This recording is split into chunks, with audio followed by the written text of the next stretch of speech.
Hey, welcome. We're getting a little early today. We're getting started a little early today so that I can be done early. Sorry, y'all. I don't want to be doing this as late today. Uh, this case is a case I'm getting through. At water and the meds. Remember, everyone? Oh, no. Oh, oh God. Now there's all over my. Okay.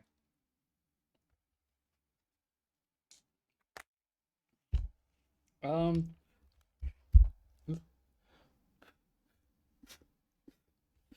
enough. Got some dust all over. Yeah, technically, yeah, sure. Technically, yeah, that was a fumble. This was a Lego day. We might be able to qualify that as a as dropped moment.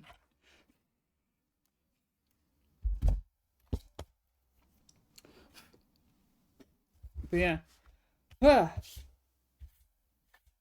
we still have to finish this case of a kidnapping and now murder, but mostly the kidnapping, I guess, because eh, we're currently accused for the murder as a cop, and I really don't care. I mean, I'm finding the real killer because it's the right thing, but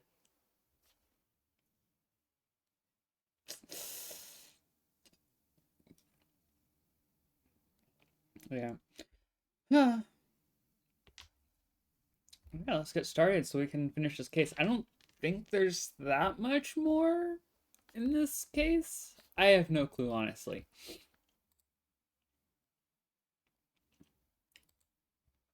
Yeah, we're helping the officer because it's quote unquote the right thing to do.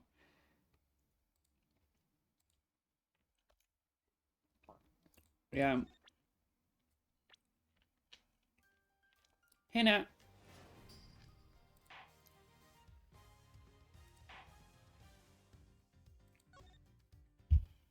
Damn.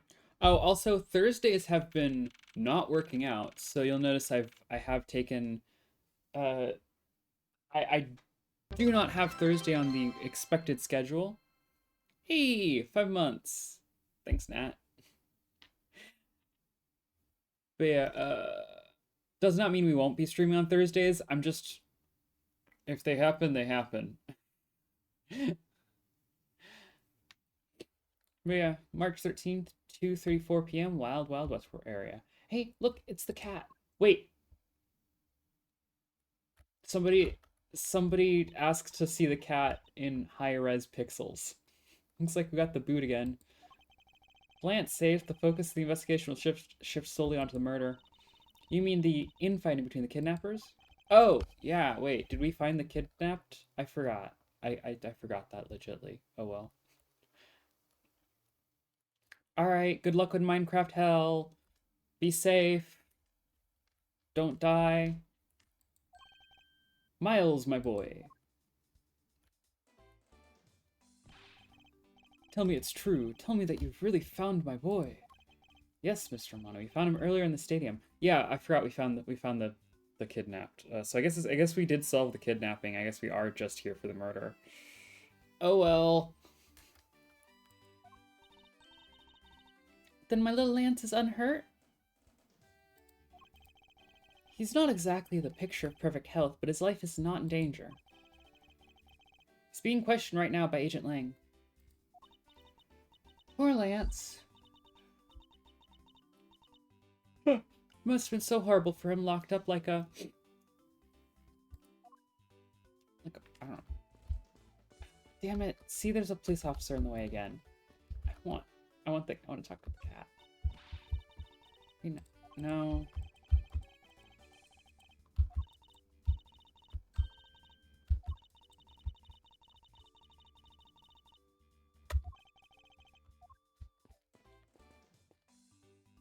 You know, more... maybe? Maybe you're right. I guess it depends on who the real killer is and what all's going on with them. Cause like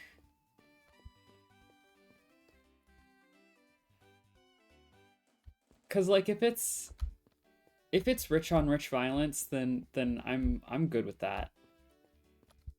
Well, technically it was rich on working class violence because the butler was the victim, but it was during an attempted kidnapping of a rich kid. So, yeah, I do think it's her, though. So whatever. So finding out what her backstory is what's gonna be the case. Like, I don't know. Yeah, we should probably.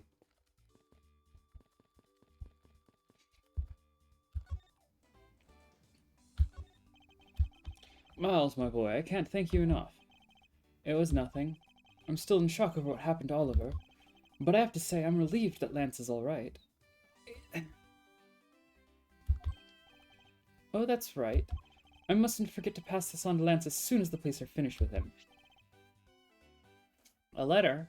My dear Lance Armano, may I come see you again, your beloved Viola. Huh? Give me the letter. Ah, the way Lance is being chased after by women reminds me of someone I know. I almost can't believe he received yet another love letter, you know? Here, take a look at for yourself. Isn't this a breach of confidentiality? Yeah, I feel like... I feel like this is literally a felony. I guess only if it was actually sent through the U.S. Postal Service.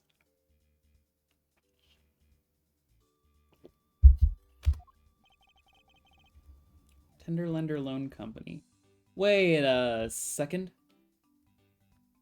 Isn't Tender Lender Loan Company the, was that the loan agency that Phoenix Wrong, worked for?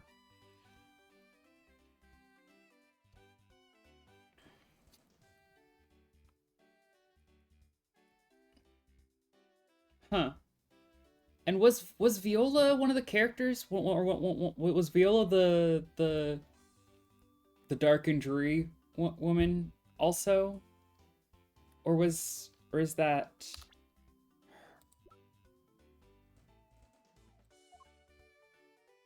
Yeah, that's what Lauren... That's what I thought her name was Lauren.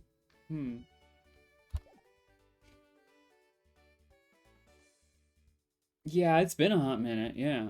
But I think that was the case. So okay, so yeah, they're relevant now for some reason.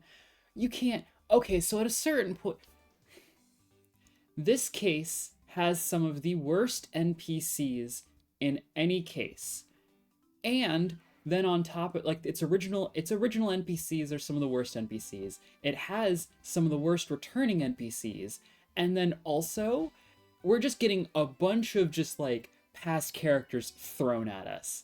Just like why? Why? Is like this case is the most playing with our action figures of any case so far. Yeah. Luigi case. Very simple love letter. Oh yeah, yeah. Also, you mentioning Phoenix and then immediately run a reference to him popping up, like, damn, Morg. Hey, let me see. That's really weird. It's from a loan company, Tender Lender. Looks more like a collection bill to me. Wrong. I didn't plug my controller in.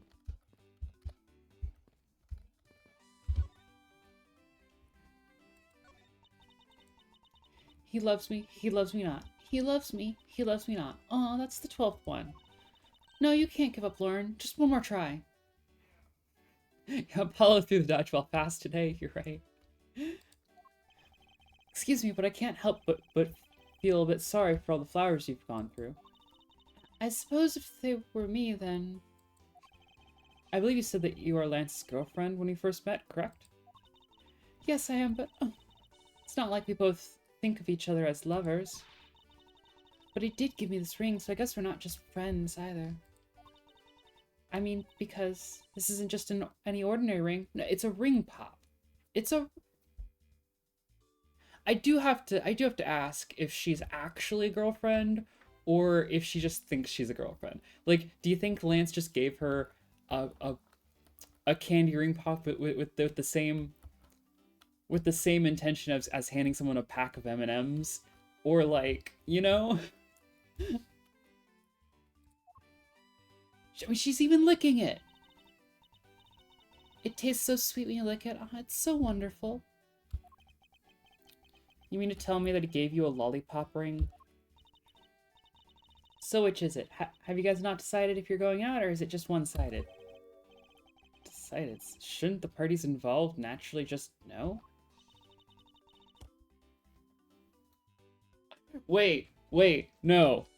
I moved on from that line too quickly. It hit me a moment afterwards. That's Edgeworth's belief when it comes to relationships. That means that although him and even if it's been off screen, even him and Phoenix never having a official conversation in canon about them being in a relationship means Edgeworth is like, Edgeworth can believe that they're in a relationship without an official talk, because, you know, it's just something you both feel, and he definitely feels it, right? Like supporting evidence to show, so that it doesn't have to be said in canon. It doesn't have to be said in canon. We have a canon explanation that shows Edgeworth doesn't need it to be said.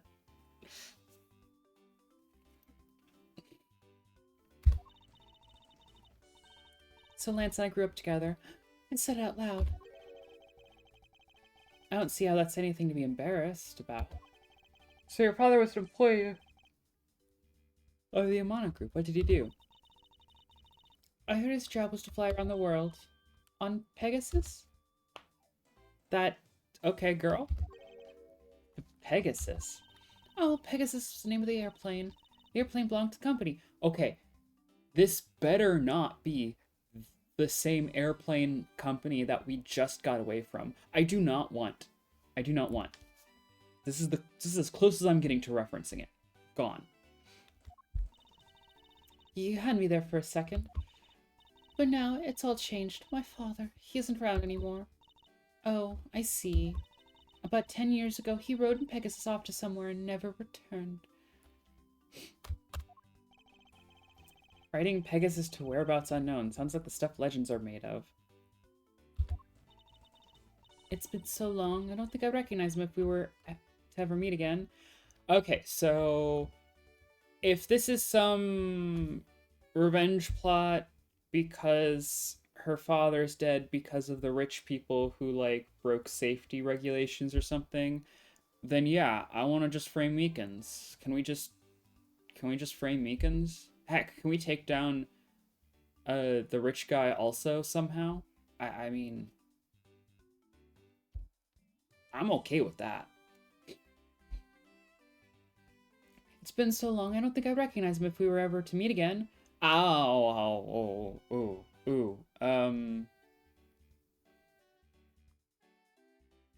Okay, the father was alive, and the father was the butler.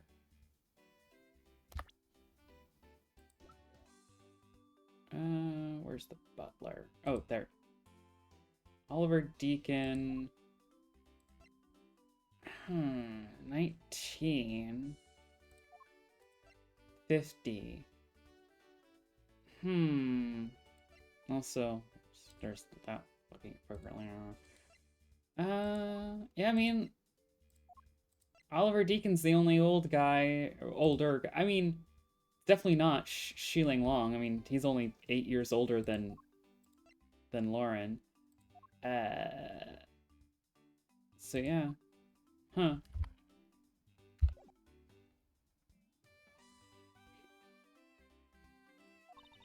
I'm so sorry, Lauren. But I won't give in to the sadness. I have to live. Yes, Lauren, live. Okay, sure. About this incident, incident, but isn't the kidnapping already over and dealt with? I've been here the whole time, so I'm afraid I don't know much about any other incident. That was one hell of a way of saying that. That definitely did not, like, definitely didn't cast any suspicion upon her. What do you mean incident? The kidnapping was resolved, and I don't know of anything else that's going on. Not a single thing. I've been here the entire time. So if something else happened somewhere else, I couldn't have done it. Like,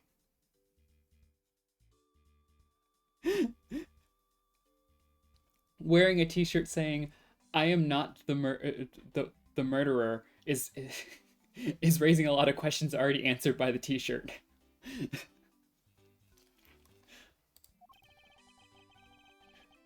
How did you come that Lance had been kidnapped? Oh, that's because of my woman's intuition. Okay, girl. Girl. She did it. She did it. You based everything on that? I know everything when it comes to my Lance. It's really strange. It really must be destiny. She started fantasizing again. So what are you gonna do now, Mr. Edgeworth? We already established that there's a good chance that the killer is the other kidnapper. It's my duty to figure out who this other person is. I believe there is one location that might hold a clue or two. Kidnapper's hideout. The obvious location is the kidnapper's hideout. But we're still not alone, remember? Agent Lang and his men should be done with this area. In that case, there is no harm in asking that officer over there to let us in. Okay, sure. Also, there is an arrow over here. Oh, cool. We can come here now. Can I just leave? Oh, hey, look! Say that couples who cross the bridge together will find happiness. Just look at what the land pamphlet says. But you'd think that they'd already be happy because they were able to come together. Logistics aside, I wonder who came up with this tale and win. This bridge doesn't look old enough to be the stuff of legends. Well, some things are better left uninvestigated, don't you think? Ignorance is bliss. I wanna... No, my boyfriend. Phoenix! I wonder if... Alright, fuck it. This one's a freebie.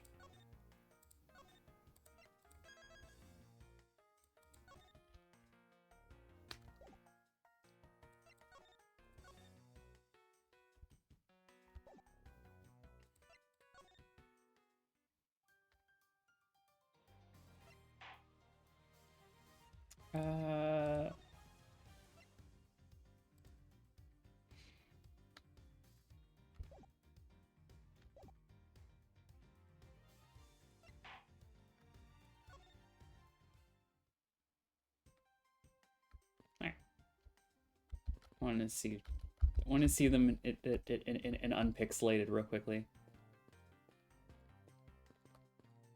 And while we're at it, the cat. I need to see if I can see just a bit of the cat. I want to see the kitty's face. I want to see it so fast, so much. All right. There, that was y'all's freebie. Options, yeah. I need to turn it back.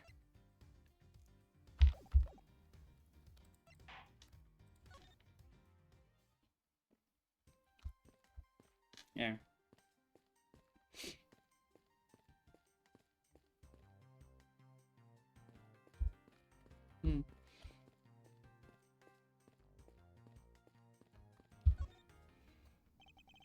What do you have to report? Sir, nothing unusual or out of the ordinary, sir.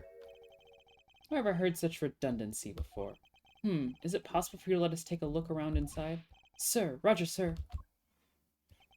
That was surprisingly hassle-free. Are you certain? Didn't Agent Lang order you not to allow me in? Sir, that's true, sir, but... Detective Gumshoe asked me personally to let you in, sir. And I couldn't refuse a request from him. Wow, looks like Detective Gumshoe has a following. Furthermore, I was asked to give this document to you, sir. What is this? Colin Devereaux. Man in this picture, isn't that Mr. Oliver Deacon? Ah, okay. Whereabouts unknown after escape from Penny Dent prison? We can't even just call the prison a normal prison. The prison has to be a weird name allusion to something. Penitent prison.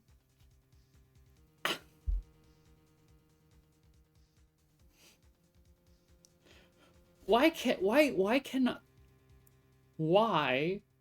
this series not have just one simple thing? Oh, I'm sorry. I hope today is much better.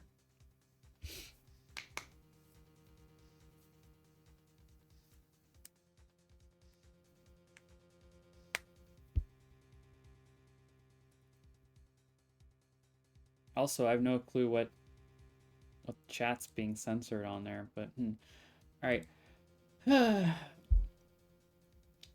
Wait a second. 123.45 pounds? That's totally not a made up weight. Totally. That's absolutely all. Also, 123.45 pounds is kind of light. I mean, I guess, 5'8". I mean, but I know it's not your mess, but like, it's still. I hope it's better today because other people's messes tend to overflow. But penitent prison. Nobody in this series. No names. No names are good. Stole a gun from a guard during his escape. We thought he might head for where his wife and sole daughter are, but despite our surveillance, he has yet to show up.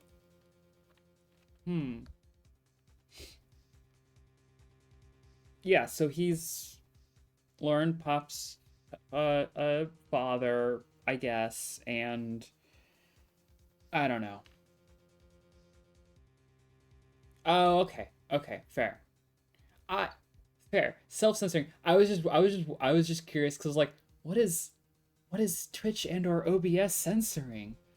I thought I finally got rid of all of that. Yeah, that's like severe. That's what I'm saying. It's definitely.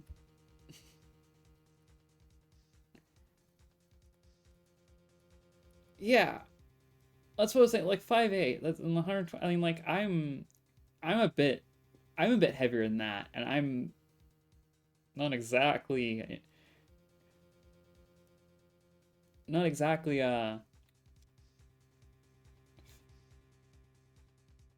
could stand to gain a little bit of weight.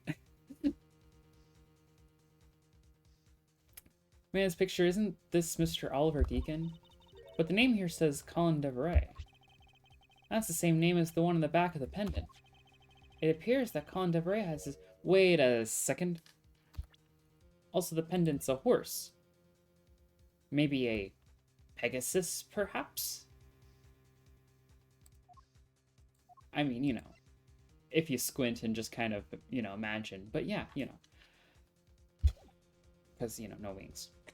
But hey, what's that? He was convicted in a case 10 years ago and sent to prison. What? Then what was he doing here? Apparently he broke out of jail and then just vanished. He must have become Oliver Deacon to cover up the fact that he was an escaped felon. Colin Devereaux dossier, data jotted down in my organizer. Now, I'm not sure what's going on anymore. Is there some sort of link between the victim's past and this current case? These police documents are rather detailed. I should take the time to give them a thorough read eventually. It's fine, let's focus on one thing at a time, starting with the kidnapper's hideout. Yeah, I agree, we should investigate first. Think later. More than thinking things through, I think you should try remembering things first.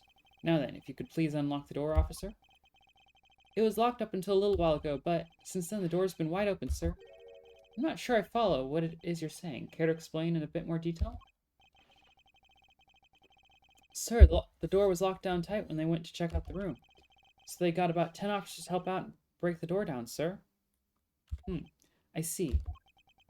Guess that means I get Agent Lang's leftovers. Well, let's see what we find. March 13th, 2:55 p.m. Kidnappers hideout. So this is where the kidnappers planned their foul deed. While you were tied up for a while in the room next door. Kay, please, must you bring that up again? Now then, down to business. There might still be some clues left in this room. Let's try to find out where we can find one of the other kidnappers' identity. Alright. Real quickly, let me, it said to read it more in depth, so let me just... Yeah. Okay, there's no other info than what's just straight up on it. Watch out! Watch out, Mr. Edgeworth.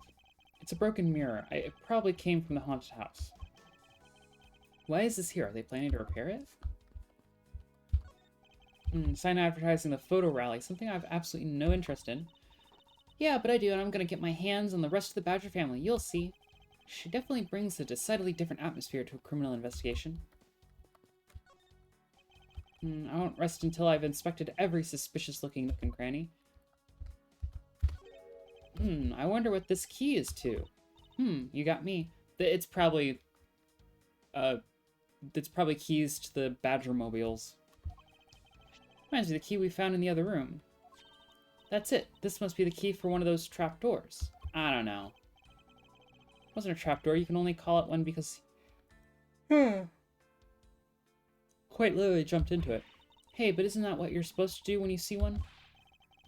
I'm not having this conversation with you. A poster of Gatewaterland is stuck on this wall. Intrigue, fun, prestige. Gatewaterland has it all and it's waiting for you. It's not especially catchy, is it? Folding chairs, and by the looks of it, they were probably used by the kidnappers. There are 3 chairs set around the table.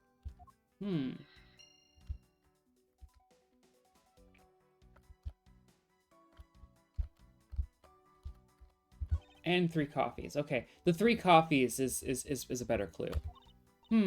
Looks like only 3 cups were used.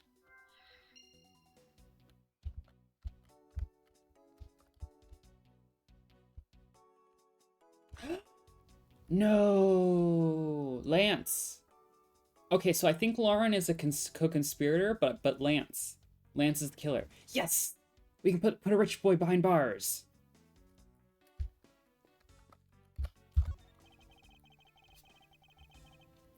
Unused folding chairs lean against the wall in their folded state. Wow, whoever lined these up did it perfectly. They're not even a single hair off. I feel bad using these because I'd be like stealing the perfection away. I suspect it's more like you wouldn't want to be the one to put them away. Yeah.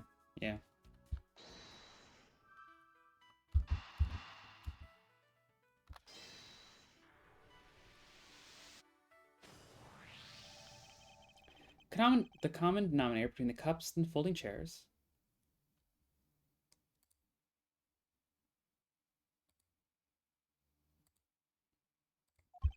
is the number 3. Speaking of which, the number of missing costumes is also 3. Wait, but I thought there were only 2 kidnappers. Indeed, something isn't adding up, literally. Is it possible there's a 3rd kidnapper that Lance didn't see? This must be where they dispose of old and worn-out costumes. That's so sad. It would seem that they throw the costume away in pieces. I mean, those costumes probably get repaired. I mean, you'd think they'd get repaired, right? In the hideout, there's a trash bin of old and useless costumes.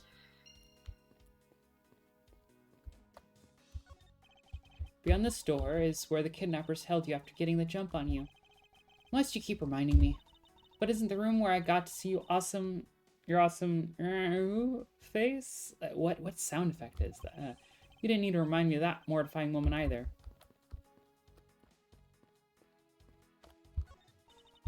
Oh, they have barrels like these just outside. Yes, and? Well, I know I already asked you when we were out there, but if these were real, what would you put in them? There's an expectant gleam in her eyes that I'm about to dash. What have we here?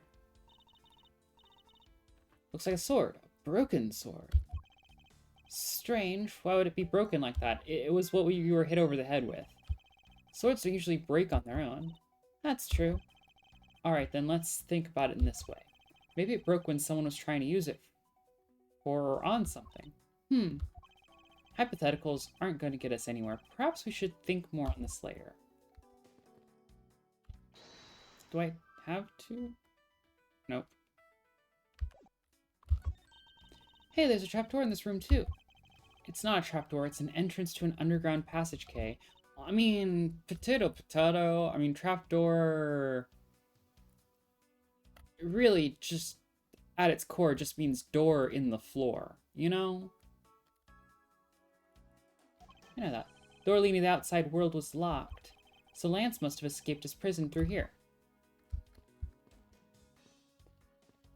Do I have anything else to examine?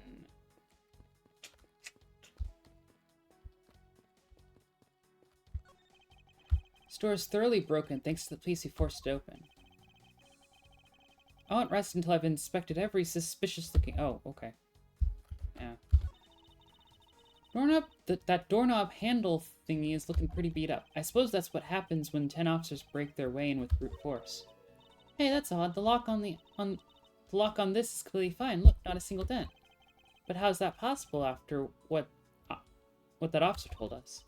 Yeah, if the lock had been in use when the door was busted down, then the lock itself should be completely wrecked.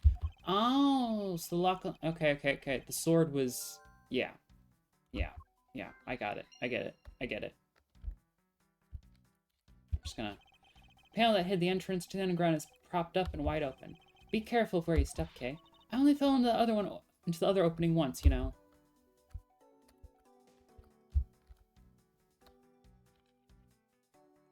Alright, so the sword was used through the thing as the lock. Yeah.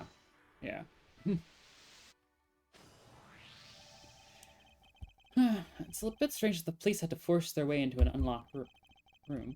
One look at the pristine door lock, and anyone can see that it was not in use at the time. But the policeman outside said that it took 10 men to get it open. That is a very sturdy fake sword. A door that was locked tight despite it being not locked at all. Can only be caused by this. Because of this. Oh, you mean... Yes, it was used to jam the door. Here, take a look at the door handle. Do you see how the handle is completely destroyed? So that's how the sword broke. Broken prop sword data jotted down in my organizer.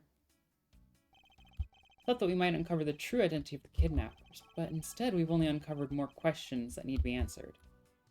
Ah! Ah! What is it? Well, Mr. Edgeworth, am I correct? What are you doing suddenly popping out of the secret entrance like that? This is an underground passage used by staff members, sir.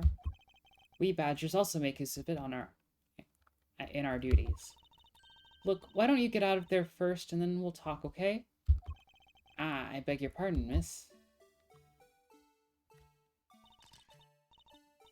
Proto-Badger, get! Alright, only one more to go. What are you getting all excited about? Gasp! Did you forget the photo rally? Duh!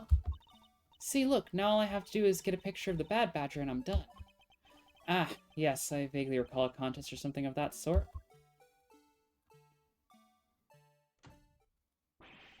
Well, what? It's gone! But where did it go? What happened? What's wrong? A bad badger costume is missing, sir. Oh, is that all? Well, it's missing because the kidnapper stole it. I heard about how they were stolen, but they said that only 3 of the costumes had been taken. What? Is he saying that more than 3 of them are gone? Proto-Badger, please tell me a little more about these costumes you use. Okay. Well, I guess we're talking to the creepy cop mascot. What do you mean by a bad badger costume is missing? Why, just what I said, sir. We are one bad badger short. Counting the spares, we have 2 of each costume on hand at all times. Okay, so because one of them is walking around in the park, the other should be in that room. Actually, both of them should be in that room. Huh? What do you mean? Normally, we don't use the bad badger costume. In fact, we only use them during a certain event at a set time each day. So, so the photo rally is rigged and a lie. They saying that there's one of each roaming the park when Bad Badger only comes out during specific show event times. Okay, sure. It's the stage show where the Bad Badger wreaks havoc around the park, and the other Badgers must work together to apprehend him, sir. I'm speechless that such a show exists. Well, sir, I was just trying to explain that to you the only time we use that costume. Then doesn't that make it near impossible to take a picture of the Bad Badger? Personally, I can't believe that it's this close to showtime and there's no costume. Oh dear, what am I to do, sir? All this basically means that the kidnapper stole 4 costumes in total. And you're saying that there are 4 kidnappers? No, I don't think that's very likely. Oh? Recall the costumes for a minute. The stolen ones, you mean? What proves that a 4th kidnapper does not exist? Um...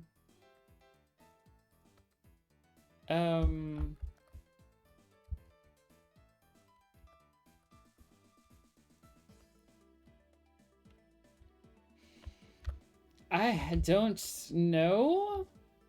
Okay, so there was one of each of these in the park. Or one, two, three in the park at that time. And then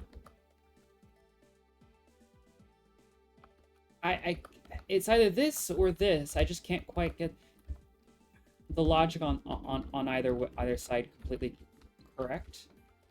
So either it's this because this one was in use at the time because the show there was an earlier show or something, or it's this one because there was an earlier show and I don't know.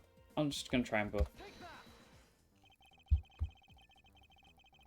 If you had 4 people and you had wanted to steal a 4th costume, wouldn't you naturally go for the full set and steal a pink badger costume instead? Yeah, that makes sense. And yet the kidnappers decided to steal another Bad Badger. I believe the culprits needed 2 Bad Badger costumes. The question is why? So that they could pretend to be two different people?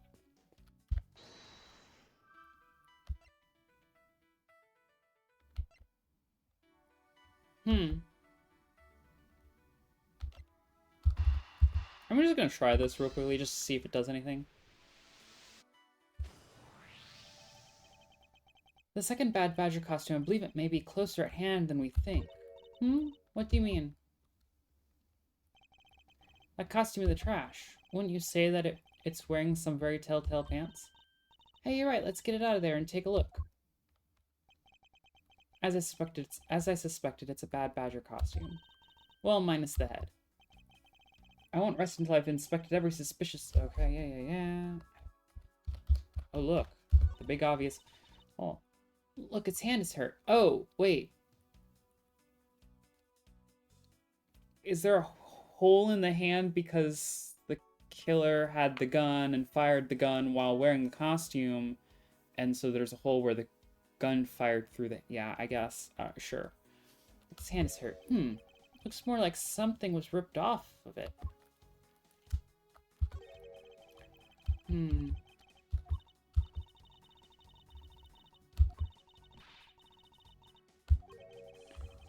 Yeah.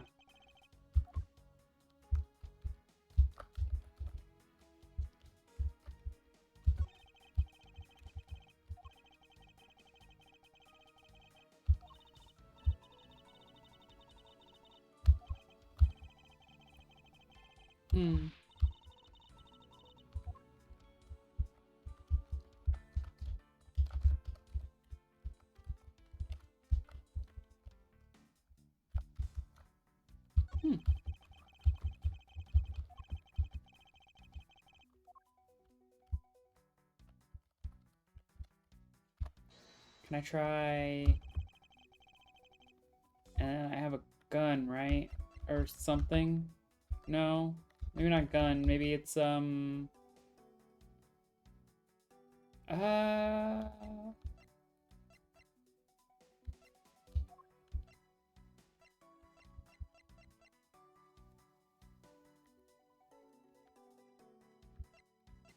Okay, sweet. There was a Blue Badger's head still in there, which means, yeah, they just stole the suit.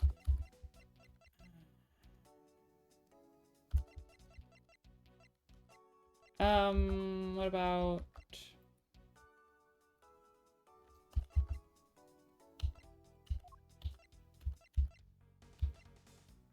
I'm just gonna...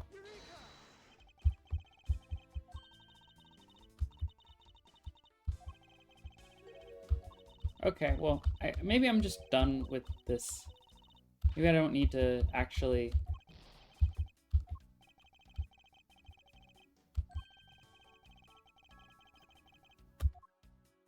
No, maybe I don't...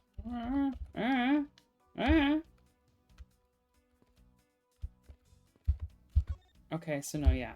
I need to find... What if I just juice it on the main body?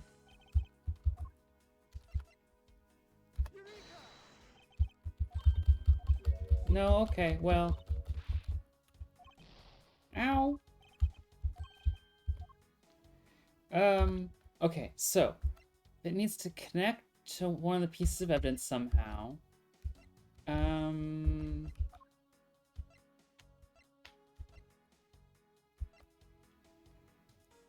Huh. I really don't know what of these could be connected directly to it in a way that would matter. Maybe if I talk back to you again?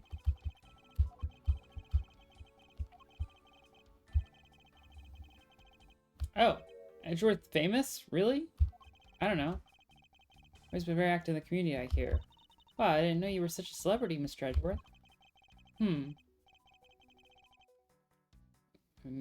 Met the person before. Okay, who are you? I bet that the clues are there enough for me to figure it out, but I don't remember everyone right now.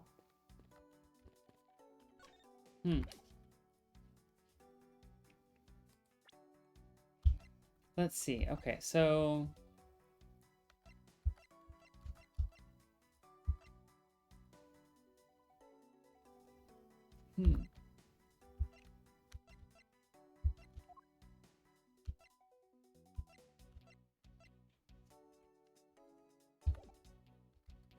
I don't know, let's just try the murder thing with the hand. I don't think so, but... Yeah.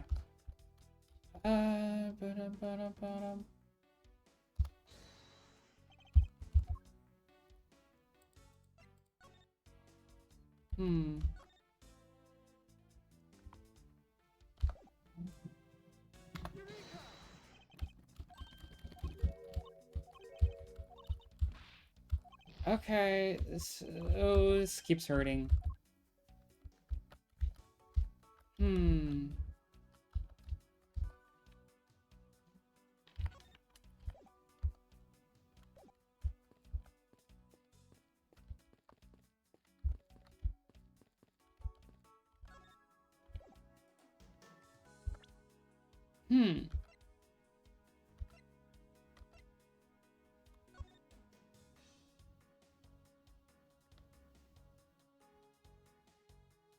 Well, no, Bad Badger can just walk around with a gun anyway.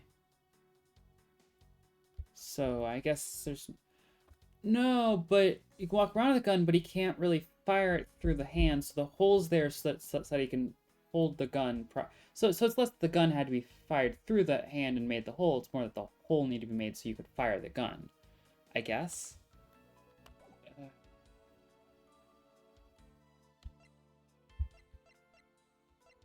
Maybe the Blue Badger Bible is what I'm supposed to be comparing the hole with? Yeah, let's try that.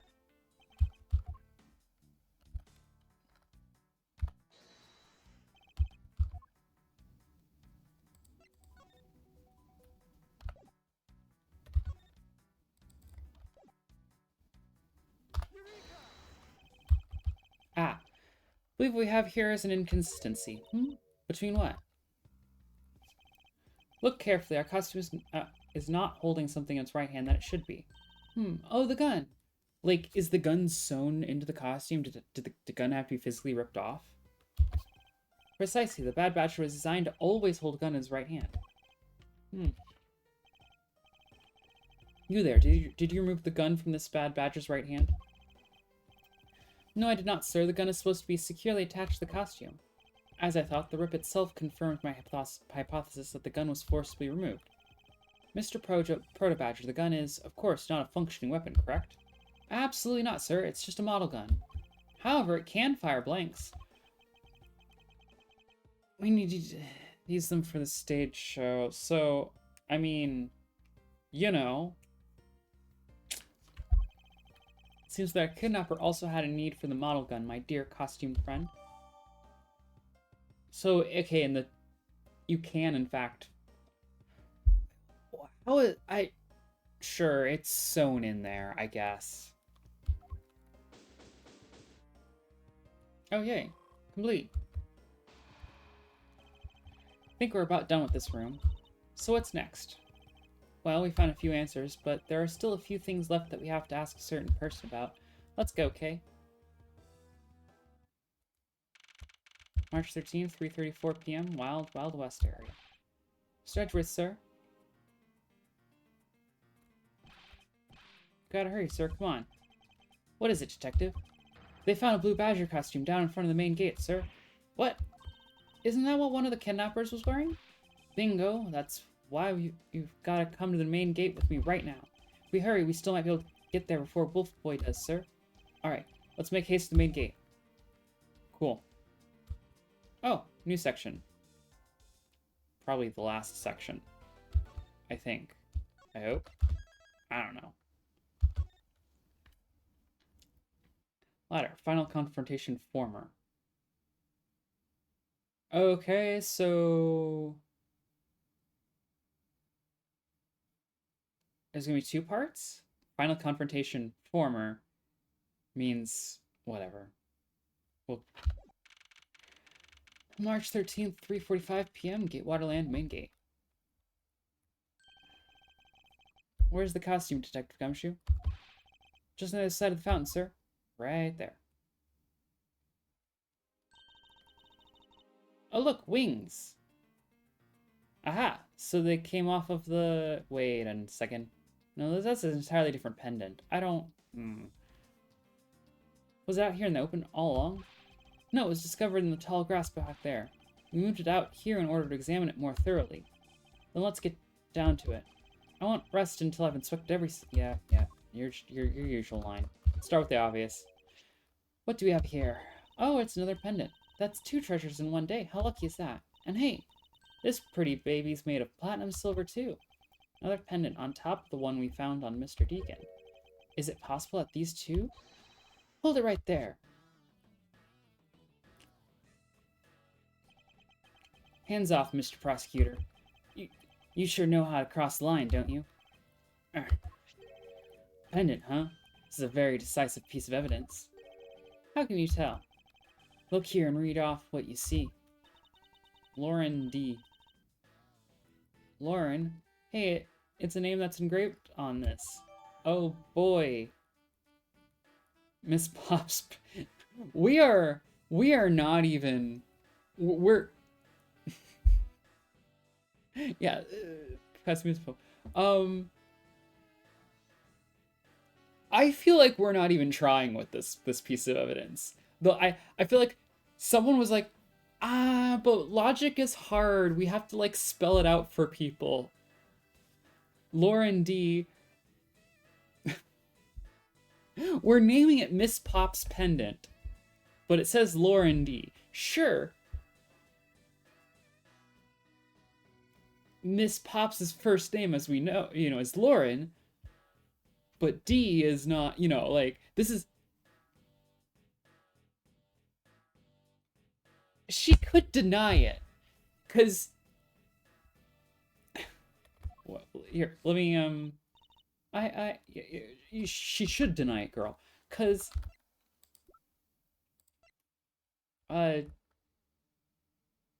D for Deveray. Lauren Deveray.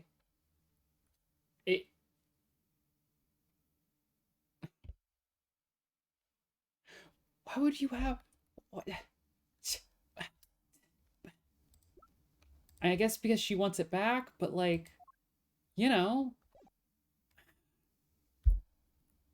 we have you now, Miss Kidnapper. I mean, okay, so maybe it's a, okay, so maybe you are jumping to the conclusions based off the first name. And I mean, we're right. We are right in this instance. Oh, Lauren D. Well, it must be Miss Pops, because she's the only Lauren in the world. But I guess we're right. You know, it's a fair jump. You know, of course we question her. Hey, girl, this yours? And she goes, nope, never seen that before in my life. But no, she's gonna. Huh. We have you now, Miss Kidnapper. No, you don't understand. Lolly, I can't believe you were one of my kidnappers. Lance. You're kidding, Miss Pops was one of the kidnappers? Yes. Oof. It was me. I held Lance hostage. So Miss Pops is one of the kidnappers. Girl, she has no way of denying that. She has no self-preservation instinct, I suppose. Or I guess guilt is just strong. I don't know. Point is, she folded so fast. But even knowing that, I can't call this case solved or over. Hey, guys, case closed. Get the car ready, and I mean the special one for this young lady. Again, Mr. Prosecutor, what is it this time? Are you proposing that Miss Pops is also the culprit in the murder case? What happened? I thought Officer Meekins was your suspect. We found it. Found what? That officer's gun. He literally dropped it in the middle of a thick patch of grass. That's the prop gun. Country's police are a sham. Just look at how careless they are. Who are you calling a sham? Officer's gun didn't show signs of having been fired, so it couldn't be the murder weapon. Officer Meekins has been cleared of all charges. I see. And that's when a brand new suspect comes walking onto the scene. Murder only happened because the kidnappers started fighting amongst themselves. As I recall, it's you who said that, right, Mr. Prosecutor? Miss Pops, did you really kill Mr. Deacon? Yes, I killed him. I can't believe it. Why is she taking the fall for this? She didn't do it. Thanks for the confession.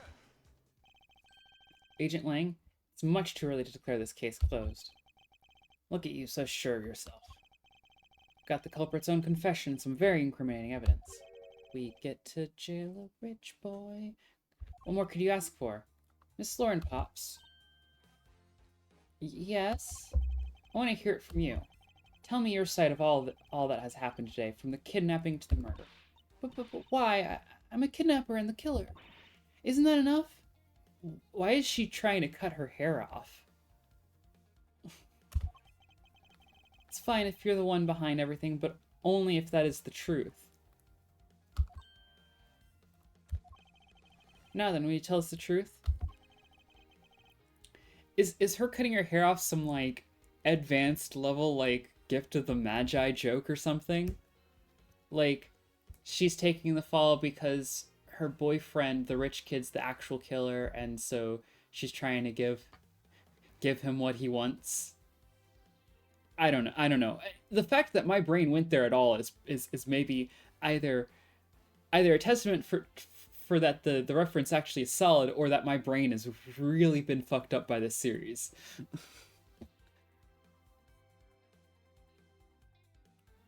Is there some reason why you can't?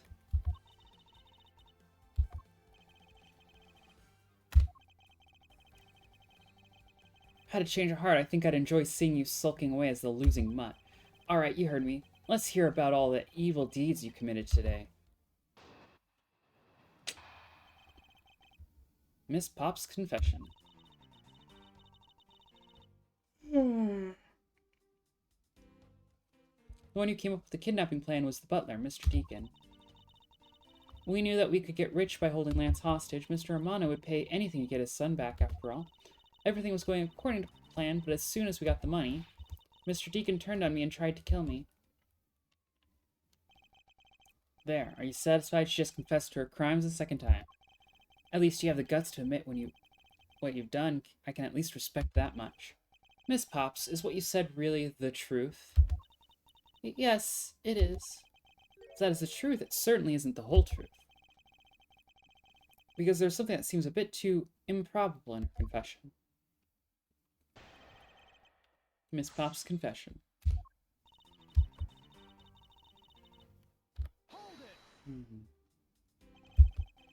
How well did you know the victim?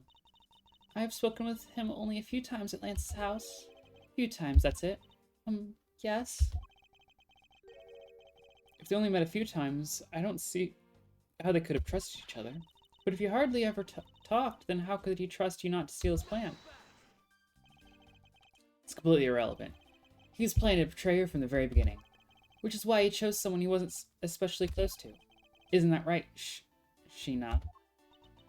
Yes, however, Mr. Deacon made a very poor choice. In the end, he was killed by the one he intended to betray himself. Ha, bet he didn't see that one coming.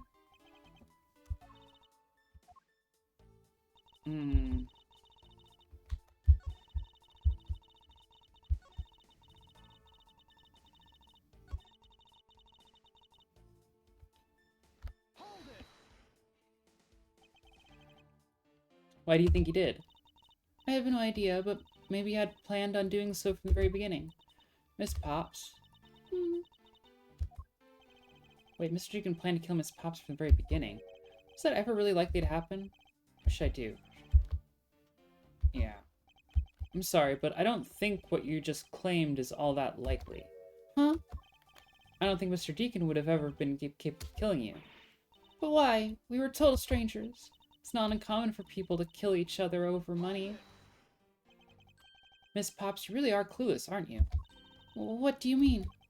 You never knew what your role in the kidnapping was, nor do you know who you really are. But I do, and I can show you with this piece of evidence. It proves that Mr. Deacon wouldn't have been able to bring himself to kill Miss Pops. So am I presenting the horse or the wings? Let's go with the horse. Why are you showing this to me? So what about the pendant? This horse pendant, along with this piece of evidence, shows who you really are. The Colin Devereaux dossier?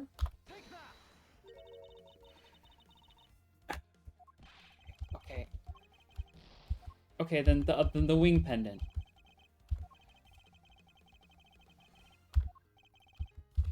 The wings. These two pendants resemble each other, wouldn't you agree? Hey, you're right. They're the same color, and they're even made of the same material. I believe that these two pendants are actually one. Shall we give it a try? Wow, it's totally Pegasus. But why? Why does my pendant match up with Mr. Deacon's? You're a smart lady. I'm sure you can imagine why that might be. What? That can't be. So the two make a set, eh? It's just another trinket. It's not as though this changes anything.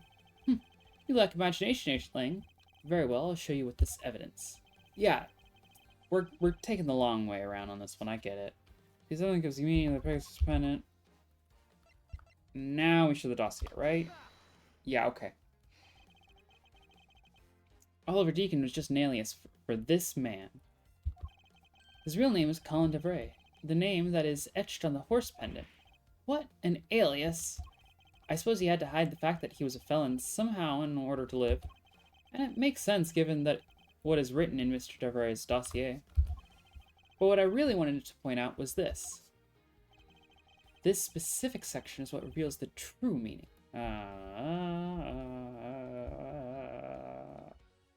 Daughter.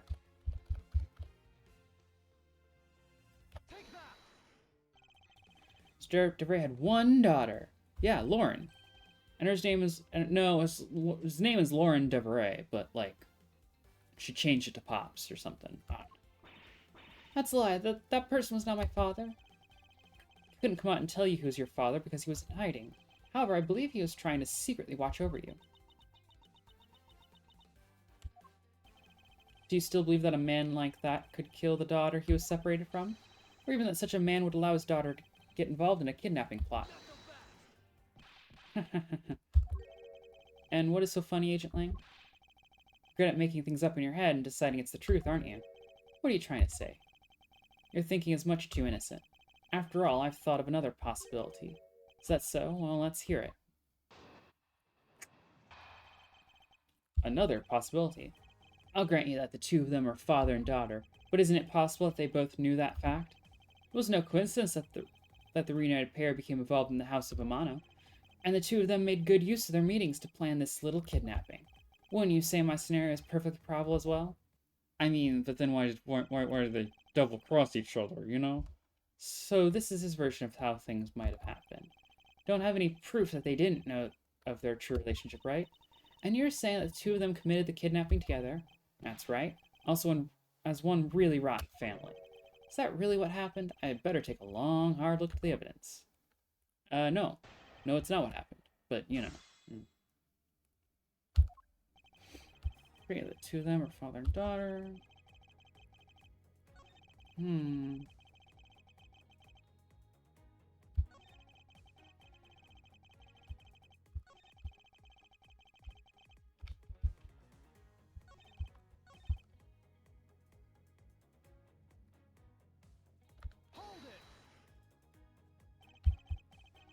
One is butler and one's the friend of the sun, you mean?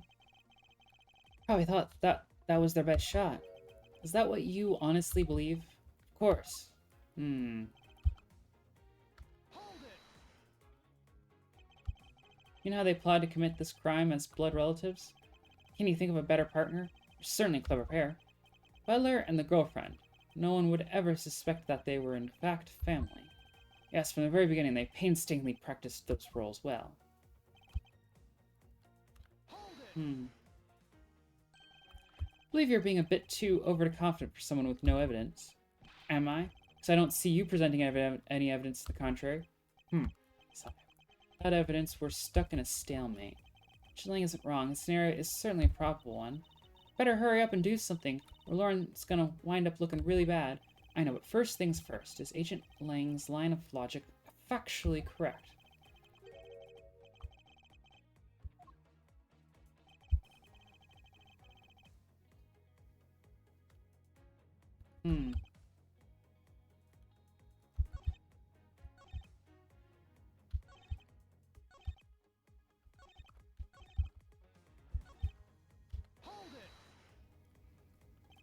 Precisely, and what father would ever willingly kill his own daughter? I've seen a lot of things in my travels, and I can tell you that being related by blood is sometimes true for nothing. Yeah, but like...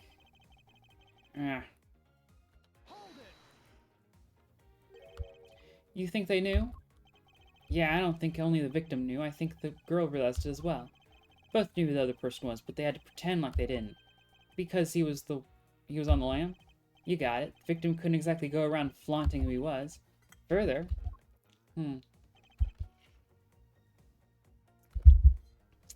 Okay, so what evidence do we actually have?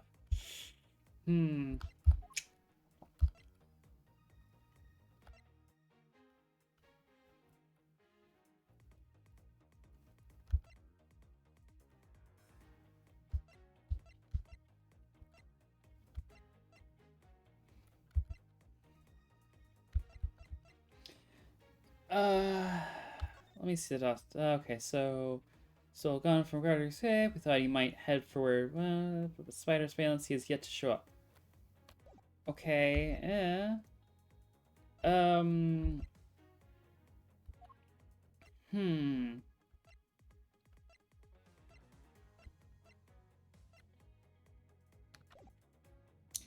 I'm not sure what we're supposed to be poking at on this.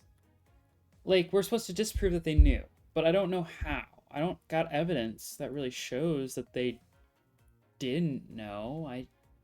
It's hard to show evidence of something not existing, you know?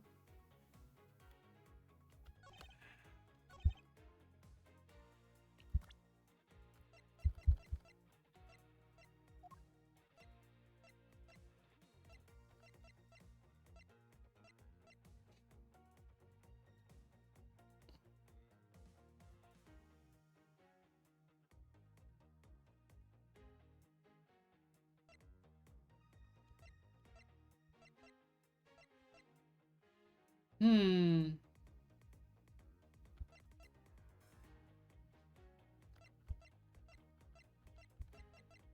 I mean,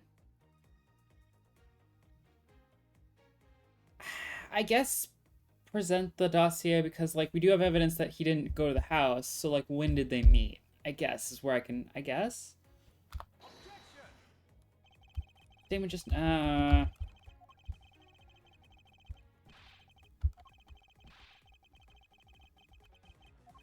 Okay, well, stop. Okay, can you belittle me a little bit less? Alright, alright.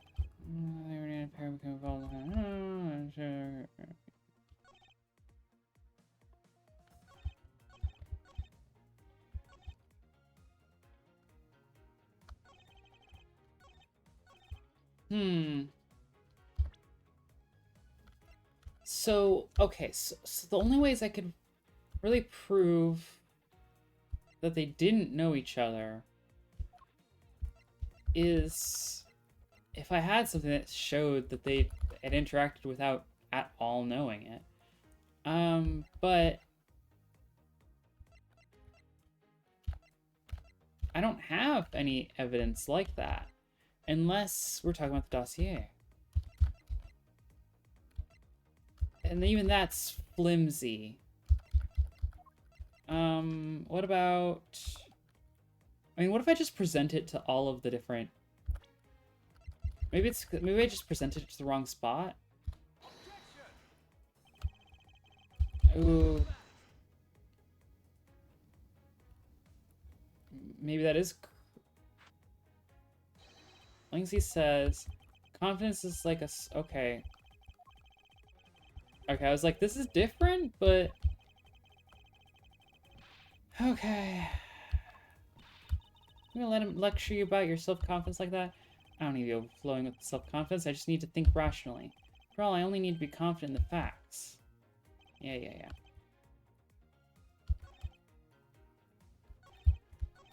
Hmm.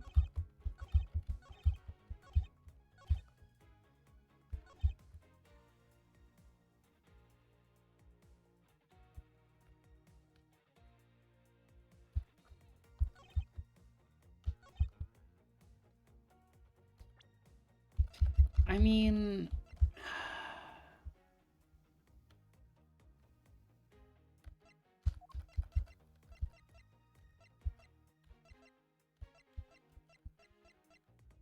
I genuinely have no clue. Um... Hmm. So, okay, it's likely wearing one. So what if we poke at the fact that... How did she dispose of the body? I mean, ugh. Hmm.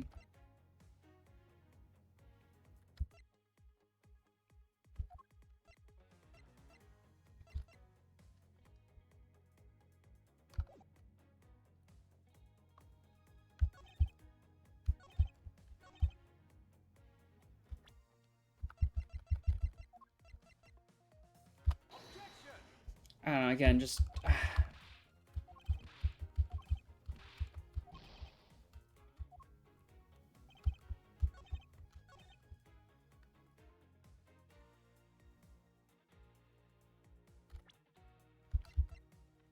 I mean, I've got nothing that really talks about when they, like, their meetings at all, really. Let me just press on it again. I don't know. Let's see. Hmm.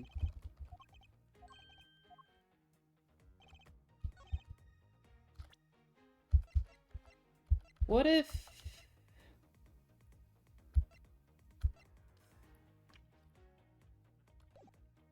What if I just poke about the numbers? What if we just say... I don't know. Hmm. Okay, we're running through... We're running through our options here a little too fast. I think I should save real quickly.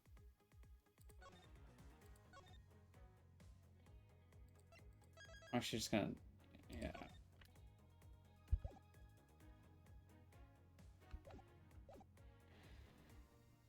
Okay, so we have to prove that they didn't know each other using the evidence we have. Okay, you know what? Let's just start looking through everything. Yeah, just about the costumes. Again, about the costumes. Time of death caused the preliminary findings indicate loss of blood resulting from a gunshot wound. Entry point, lower right abdomen, exit point, right shoulder. Lack of blood around the body suggests the victim was killed elsewhere and then moved, which implies there should be evidence of blood at the real murder site. Yeah, we'll get there eventually, I suppose. Oh yeah, I forgot this wasn't, like, fully 3D.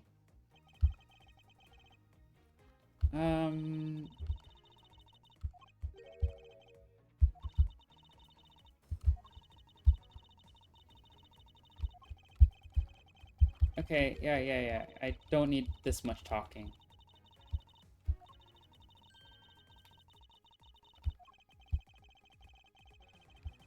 Hmm.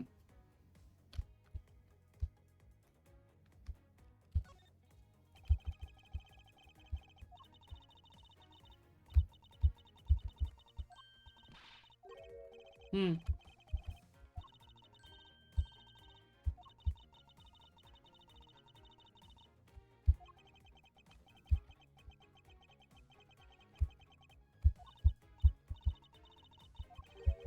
Yeah, it's expensive. It's got a name engraved on it. We got that much. Maybe that's supposed to be the evidence somehow. The pendants. Okay, we've read that. We've read that. Reese, yeah, wife and daughter, but despite okay, no, didn't show up on the surveillance. Broken sword. Mechanics. Sure, let's. Pendant shape of a pair of wings. It has a really nice. Yeah.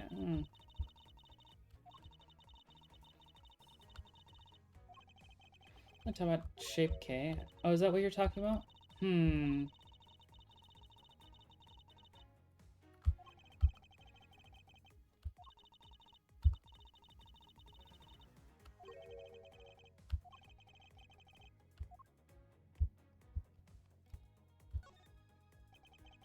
Lauren D is engraved into this pendant. See that they wrote out her first name, but why just the D? Maybe it's the result of poor planning. I guess. Well, at least if I had to shorten my name, I could make it K Faraday. That way, even if they just sounded out, I'd still say my name, K Faraday. Oh, fair, smart girl. Suppose if I had to do the same, I would also abbreviate to M Edgeworth. Hold on, I think you should abbreviate to M-E. Get it? Who would have thought that this little pendant could stir up such a strange conversation? Alright, well.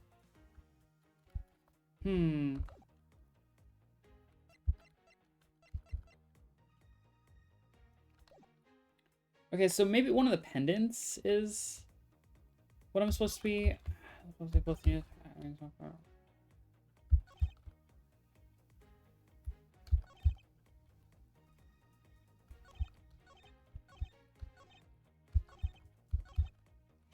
I mean, can I present profiles now? Yeah, I still can't present profiles. So...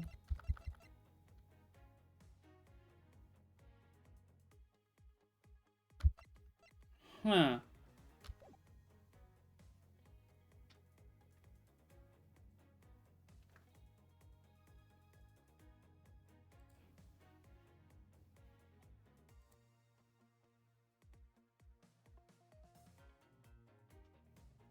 About...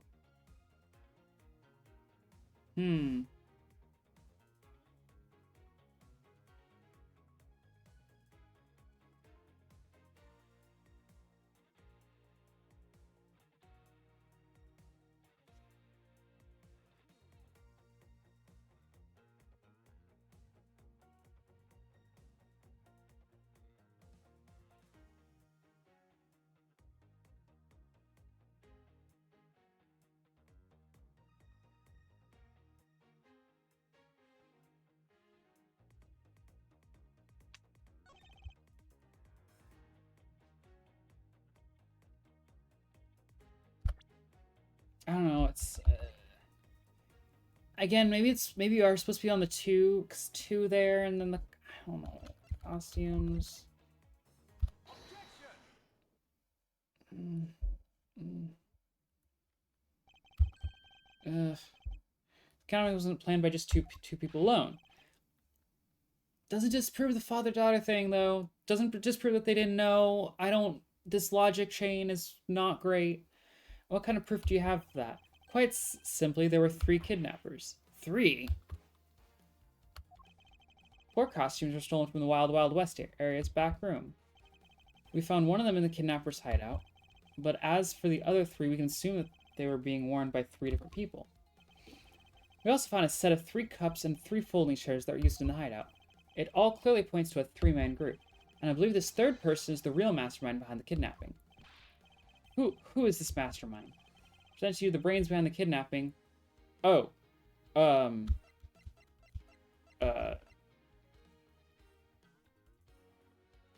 gonna just go for it. I don't think I have the evidence yet, but... Lance Amano. Yes, this abduction was in fact schemed up by Lance himself.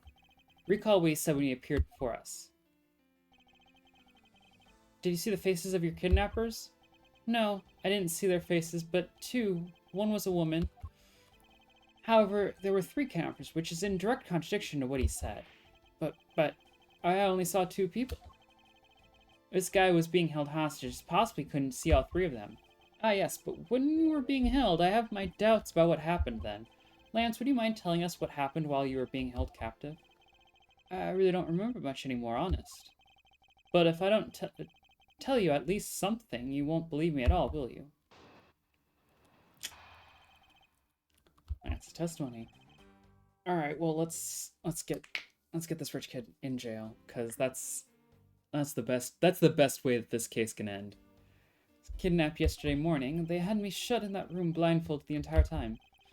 But the kidnapper suddenly disappeared around the time I heard rain falling outside. My hands were cuffed, but I would... Why are you still cuffed? How has no one fixed that? You know, honestly, since he is the guilty one and the worst, just the worst. Sure, actually. It was a stroke of luck that they left me alone. I escaped and ran away from that room as fast as I could. Saves the police some time, I suppose. But through the underground passageway, I presume. Are you okay? Sorry, I really didn't want to recall that horrible ordeal, but now you believe me, right? No, not quite yet. How can you not? Why do you look at me like I'm icy? Look at me with icy daggers in your eyes? Because he's a prosecutor, because they're all like that. I'll have you know, Agent Lang, a prosecutor's eyes are for discerning the truth. Should they be interpreted to be cruel at times, then so be it. Sure. There's a sticking point in Lance's testimony. Let's see what he offers up when I push a little.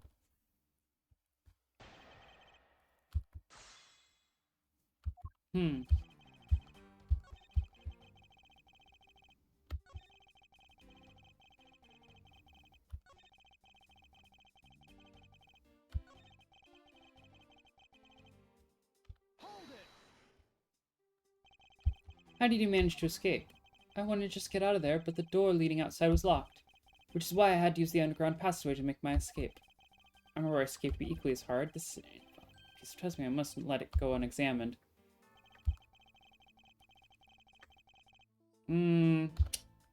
Wasn't locked.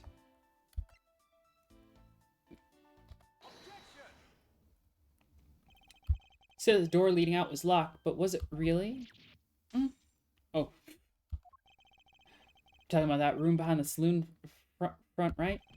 Look, I heard that it took quite a few men to get that door open, right, Sheena? Yes, that's correct. Then take a look at this. What is that, a sword? It's not an especially reliable one if it's broken like that. Allow me to start from the end. My conclusion is that the door was never locked. It was simply held shut by the sword, which was used to jam the handle. Lance, even though your hands were cuffed together, you could still use them. If that's the case, then why did you not just simply remove the sword and escape? Why didn't I? I was disoriented. Yes, that's it. I didn't notice it. As if I should accept such a bold-faced lie. You locked yourself in that room because you had to make yourself look like the victim, but you did not, in fact, possess the key to the door. That is why you used the prop sword to improvise and create a prison of your very own. You've been making this guy out to be one of the kidnappers for some time now. Wonder if you've forgotten something very important along the way. And what would that be? A motive, what else? Do you honestly think that an upright pure boy like him would hatch up a completely pointless scheme such as kidnapping himself?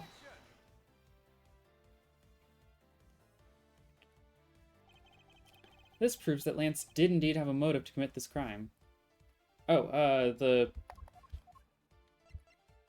this. To put it simply, Lance has a very urgent need for money.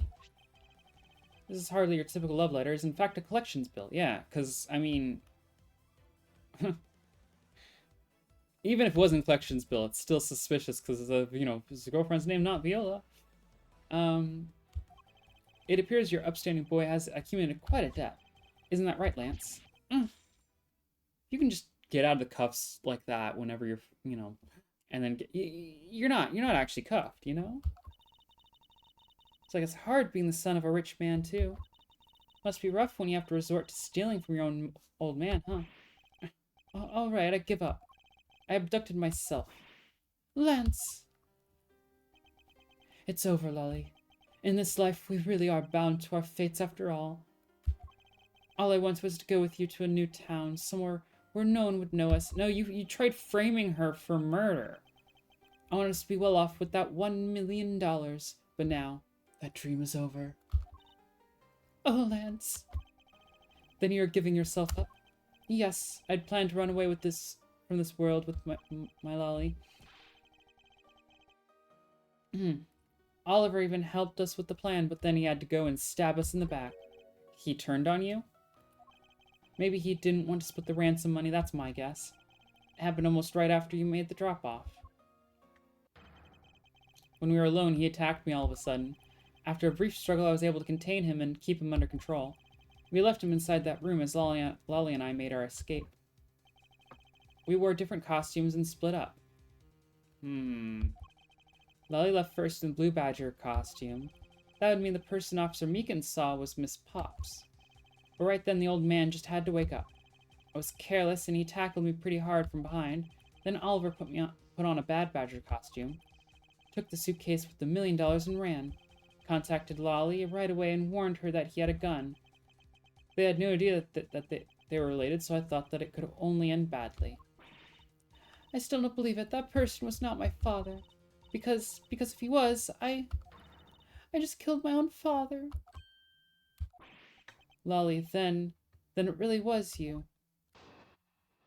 No, damn, Lance did a really good job of framing her. He made her think that she actually did it. She's not even just trying to take the fall because she thinks Lance did it. She genuinely thinks she did it. Damn. That man was not my father because at the stadium, there was a Bad Badger pulling the suitcase with the $1 million in it. But that Badger pointed his gun at me, aiming to shoot me dead. That's why I used the gun I got from Lance. There was a gunshot, the other person crumpled to the ground, and I ran, scared for my life. I think the big picture is finally coming into focus, don't you? Lolly, forgive me, I didn't think it would turn into something so frightening. If only I could have protected you. So, Miss Pops, she shot her own dad without even knowing who he really was. What she says is true. You're saying she's lying. But why would she lie about something like that? What purpose would it serve? You'd be surprised how often people lie without even realizing it themselves, Kay. Huh? What's that supposed to mean? What I mean is, listen very carefully to her confession once more and you'll see.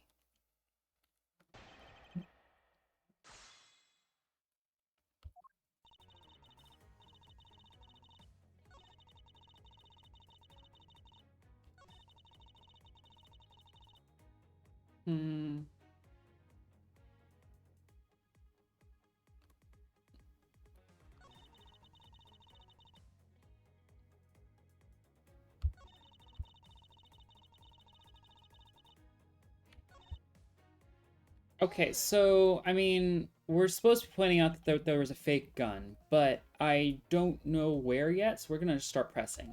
Shot Mr. Deacon? Miss Pops? Yes, I shot him.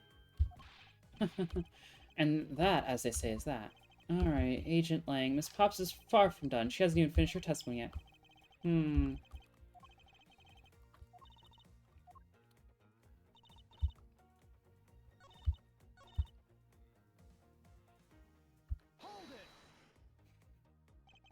Were you able to clearly see the gun?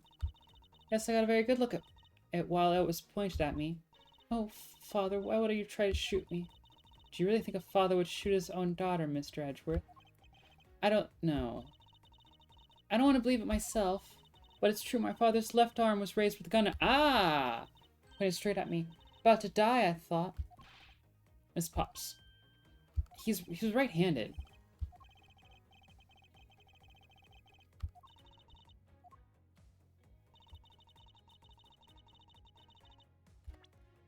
We have evidence that he was right-handed. Written evidence. Right-handed. Ha! Okay, so is Lance left-handed? I have here a dossier on your father. And according to this, your father was right-handed. Ah, then, the person pointing a gun at you from atop the stage was not Mr. Deacon. Hold on there, Mr. Prosecutor. I think you need to take a refresher course. The Bad Badger has a model gun attached to his right hand, which is why the only hand he could have held that real gun with is his left. Isn't it possible that it went down like that? Agent Lang, were you paying attention to what Miss Pops was saying? Then again, I suppose I can't expect someone who has never set foot in court to catch it. Enough with the smugness. Out with it already. Miss Pops told us earlier. He was also holding the briefcase of money, so, like, he can't hold... Yeah. 1 million in it. According to you, the Bad Badger had the gun in his left hand, which would mean that he was pulling the suitcase with his right hand. Is that correct, Miss Pops? Yes, exactly. And I'm sure it was the Bad Badger. It had those huge sunglasses on its face. But if that's the case, even I can see there's a huge contradiction. Yes, Miss Pops claims to have seen the Bad Badger, and yet the Bad Badger had both of his hands full. These two pieces of information contradict each other, so one must be wrong. Wasn't the Bad Badger... both hands. Wait. What exactly are the two pieces of evidence, then? Yes. Claims to have seen the Bad Badger, yet the Bad Badger had both of his hands full. I mean... Okay, so it's not the Bad Badger she thought it was. It could have been Bad Badger. But, you know, the gun had been...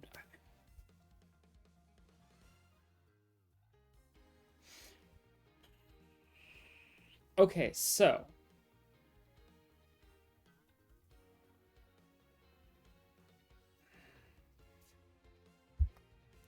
I'm gonna... Piece of first cartridge. Someone must be wrong.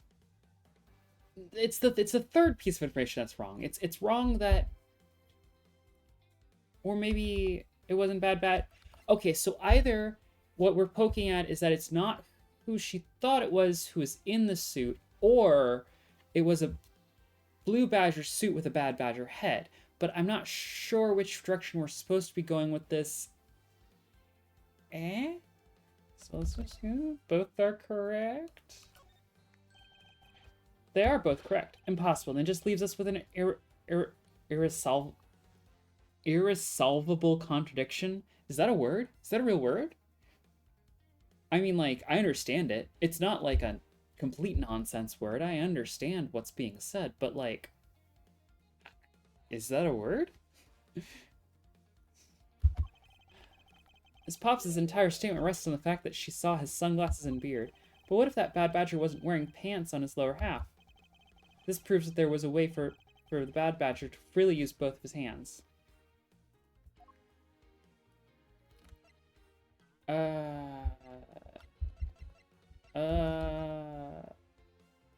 It could... No, Oh, hey, this was added to it. Who was in what costume? That's all a lie. There's a lie in there somewhere. I don't know. Maybe it's not. Huh. I don't know.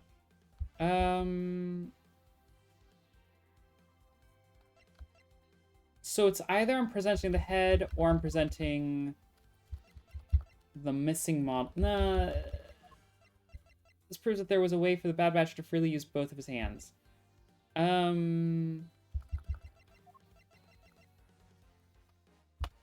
Yeah, the gun. Get your head on straight. That doesn't show. No, it does. It does show.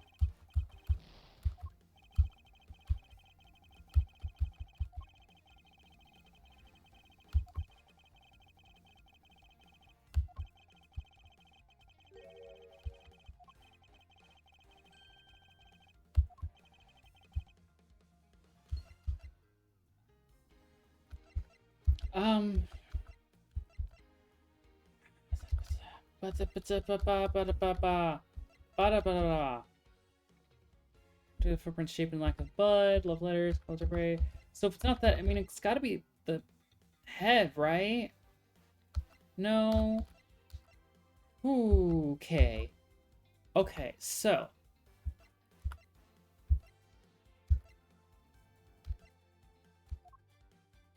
I guess it's either the head or the stolen costumes.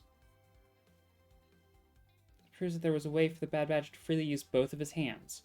The way would be if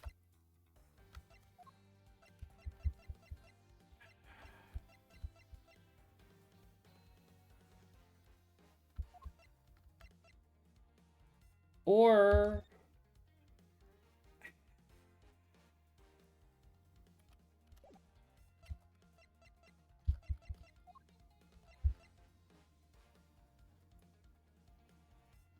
okay, so the way I can imagine it is if okay, so he had the gun in his right hand anyway. So the gun didn't have to be removed, it just had to be so can I just point at the Blue Badger Bible then and just point out that the gun wasn't real? Or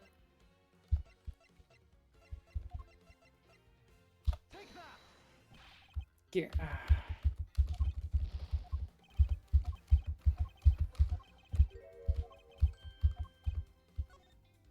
Nope, don't want that. Jeez, I'm getting awfully close to just losing this. Okay,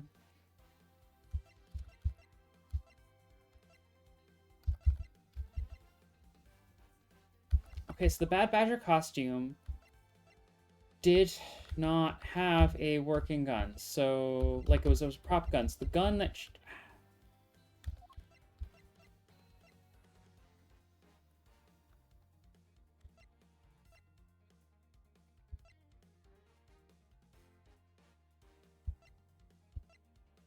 I guess let's just present the head?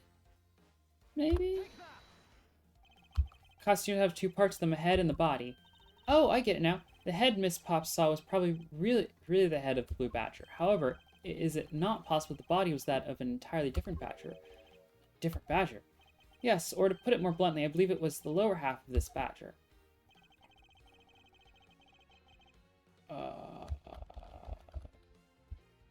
Proto-badger? What the heck is it? It's the Proto-badger. Yes, and it's a simple matter of process of elimination. Miss Pops was wearing the Blue Badger's costume, so we can eliminate that one. And the Pink Badger is of the wrong color, which would have been incredibly obvious. All that is left is the Proto-badger costume. Miss Pops, who is the one who wore the Proto-badger costume. That would be Lance. Are you saying what I think you are? That Lance Amano donned the Bad Badger's head and pretended to be Mr. Deacon? On top of which she plotted to shoot Miss Pops while wearing that hideous thing? The stage that was set up in the stadium was nothing more than a setup, and its purpose was to lead Miss Pops into believing she had committed murder. Standing there in front of Miss Pops and pretending to be the victim, it was all done so that she could pull the trigger. I have no idea what you're talking about. Why exactly would I have had to do all that, huh?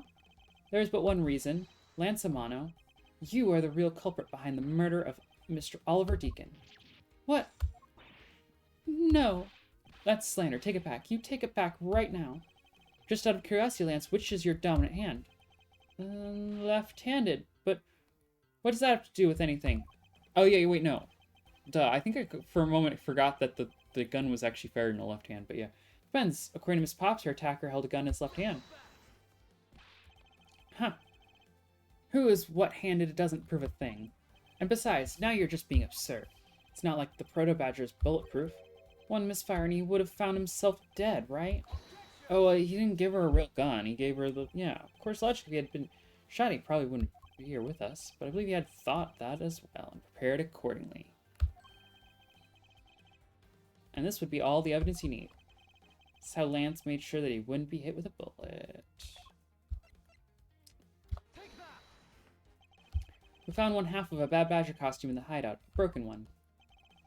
It was not the same one that the victim was wearing, plus it was missing something.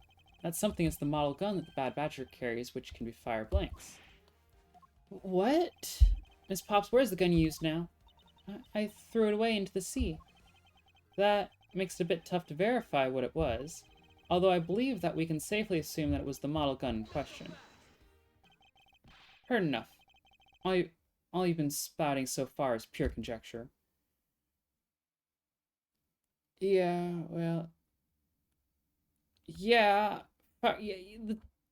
absolutely. There are a lot of reasons for why, you know, dominant hands are a thing. So yeah, firing a handgun with your offhand without practice is gonna go poorly. But let's be fair, firing it with your dominant hand without some practice is also a good way to miss. So I think one of the points here is also to question, okay, has she ever fired a gun before? Cause like, I don't know. She fired one bullet as far as we can tell, she fired one bullet and it was a kill shot. I mean, like, it can happen. In all fairness, though, its likeliness of happening with an unskilled shooter's same with the left or right hand. I'll be honest, that's kind of, but still, it's gonna be whichever hand you're holding it in is gonna be the one that you are dominant in. You know? Yeah, not impossible. You know, just absolutely one of those like, I yeah. Fair enough, all you've been spending so far is pure conjecture. I admit that as long as the model gun is lost to us, I can't prove I'm right. However, I can say that the probability that I am right is very high. Okay, let's pretend that you're right, and that the murder at the stadium was a fabrication. In that case, where do you think the murder really took place, Mr. Prosecutor? I don't know yet. I knew you were full of it. However, I do believe that the murder took place during an earlier time frame. Please wait a second. It's simply not possible. Because I saw Mr. Deacon after he was restrained by Lance. She saw the victim in the state of being restrained. Came back to the hideout long after the other two. By that time, Lance had already subdued and restrained Mr. Deacon. He had tied Mr. Deacon securely to the beam in the room next door. That was me! After that, the two of us put on our costumes and made our escape. So Mr. Deacon must have escaped after the two of you left, right? We thought that it'd attract too much attention if we left together, so I left first. We planned to meet up again at the stage in the stadium. But then, as I was walking through the park, I got a call from Lance on my cell phone. Oliver managed to escape. It looked like he was waiting until I was alone. He also stole the gun from me that time, at that time. And the murder happened. Mr. Deacon must have overheard their plan to meet up at the stage. Well, Mr. Prosecutor, Miss Pops saw the victim with her own eyes. Which means that the victim was still alive at the time, wouldn't you agree? Bullshit. Why did that sound wrong to me? There must be something amiss about this account. Let's see what happens when I examine it in more detail. She saw me.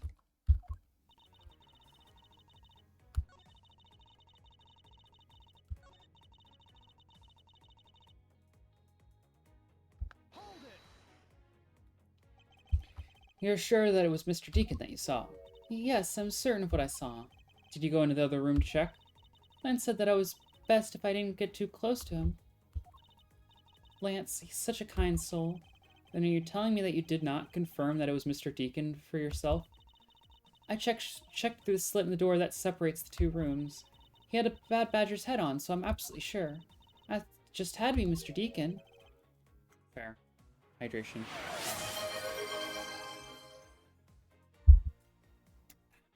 Think, yeah.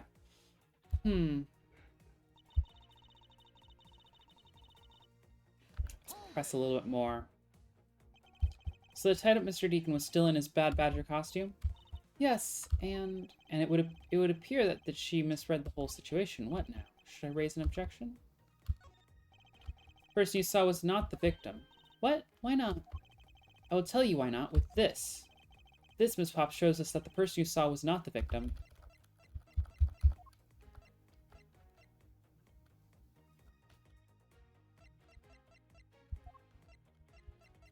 Ooh, I have no clue.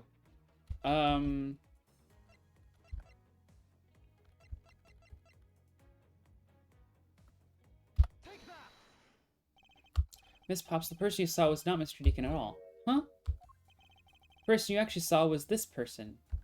Miles Edgeworth. Me! It was me.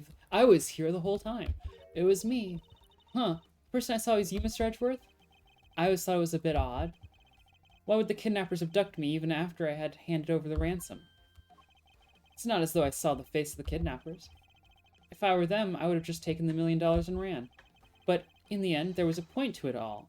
It was to make me look like Mr. Deacon, and if that was the reason for which I was abducted, then I believe we can assume that the victim was already dead at that time.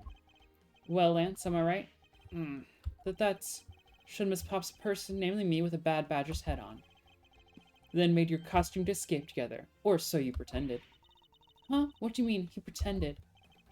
Exactly that. I believe Lance watched you escape and then doubled back to the hideout. Probably to come and remove the Bad Badger head from my unconscious self. And to create his fake prison with the prop sword, he then escaped via the passageway. Hold your tongue, boy. Don't get caught up in that tidal wave of words coming out of Mr. Prosecutor's mouth. Tidal wave. Heard a lot come out of you, but I've yet to see a shred of evidence. The victim's betrayal and his subsequent detainment. All of that could have happened while you were out cold. That's right, you were out for quite a while, Mr. Prosecutor. Even if that were the case, Miss Pops would have still seen me tied to that beam. I was scared of Mr. Beacon, so I didn't go into the next room. So I really have no idea if you were in there or not, Mr. Edgeworth. You see? It seems that you can't prove a thing. Who said that? Please wait. Mr. Armano? Oh, Miles, my boy. Looks like you're really giving it your all. And Lance? It's not good to cause trouble for others. Dad? Let's see, you were the one in charge of the investigation, correct? Yeah, that's right. I'm sorry that my son has been nothing but trouble. This probably won't make up for anything, but I have some evidence for you. Oh, do you now? Is that what I think it is? Ooh, yep, and that's some blood soaking through there, yeah. That's the... I know it's thrown in the water. It's also soaking wet. Okay, yep. Oh, and the prop gun. Alright. Wait, no. Is that the real gun? The prop gun's the one we have. It's the Bad Badger costume the victim was wearing, and a gun? Couldn't wait around for the police, so I went and found these myself. It appears they were disposed of in the sea. Is there no one in this country who actually obeys the law? There. Now. Agent Lang, please calm down. What the heck is this scrap of paper? This appears to be a letter from the Chief of Police. Please allow Mr. Armano complete freedom to do as he sees fit. I cannot... No! No! Rich man has a literal get-out-of-jail-free card from the Chief of Police? Why are we entertaining that?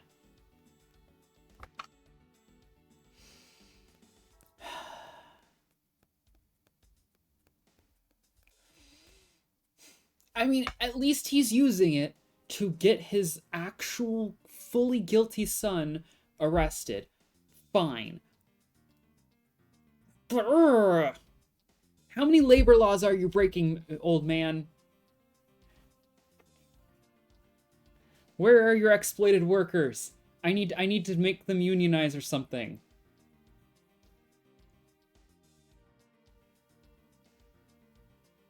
Yeah, wish people be doing wild shit. What? The chief of police? What the? Just who does he think he is? Person who wields the highest authority in this area. There now. There is no need to be so upset. I'm not a cop from this land, so I'm not bound by the laws of your country. That's not how that works. You are bound by the laws of this country. You are in this country. See, I hate this man. Like, I am stuck between a rock and a hard place, because the rock is a rich person and the hard place is a cop.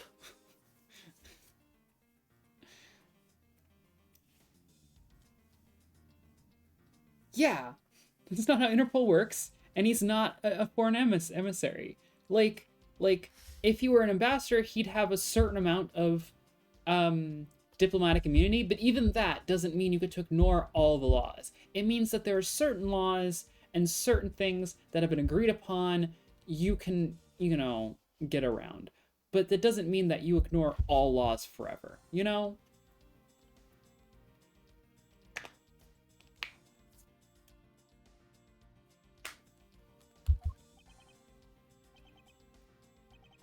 No.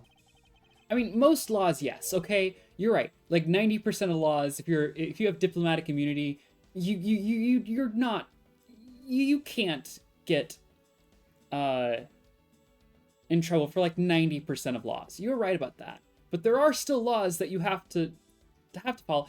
And in all fairness, those 90% of laws that don't actually get you in trouble, they don't get you legally in trouble with the country that you're in, but if you consistently break them, it can be a bad look for the country your administrative laws mostly, and the and if you're consistently breaking other laws like openly, you may not get in actual trouble for it, but your diplomatic immunity will probably be revoked and you'll be given a job back at the home country or something, Like if you are a bad representative of your country, they're not going to let you be the representative anymore, Which is not the same thing. You're not going to go to jail, but like, it still means there is consequences. There are consequences still. Yeah.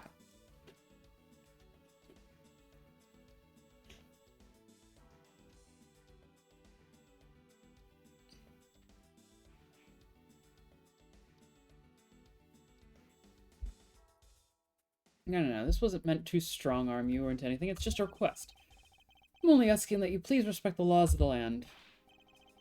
Can't really say no to that. However, returning to the topic at hand, doesn't matter who found the evidence. Its value remains unchanged. Alright, now let's take a look at this new evidence. I've already got the results back. I had a special forensic research lab that I'm on good terms with conduct the tests. Oh, because that'll give completely biased or completely unbiased results. They verified that the blood in this costume belongs to Oliver. As for the gun, the only fingerprints they could find were yours, Lauren. What? Disappoint me, Miles. Can't believe that you would cause my son such stress and heartache. Okay, so...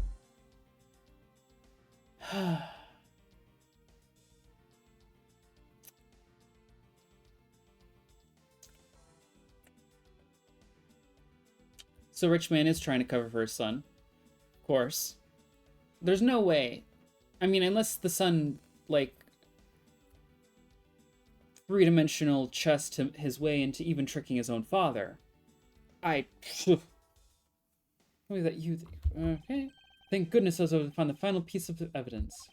With this, you'll have no reason left to push my poor boy around. That's it. These are the case-making pieces of evidence. Huh. I'll be judged to that.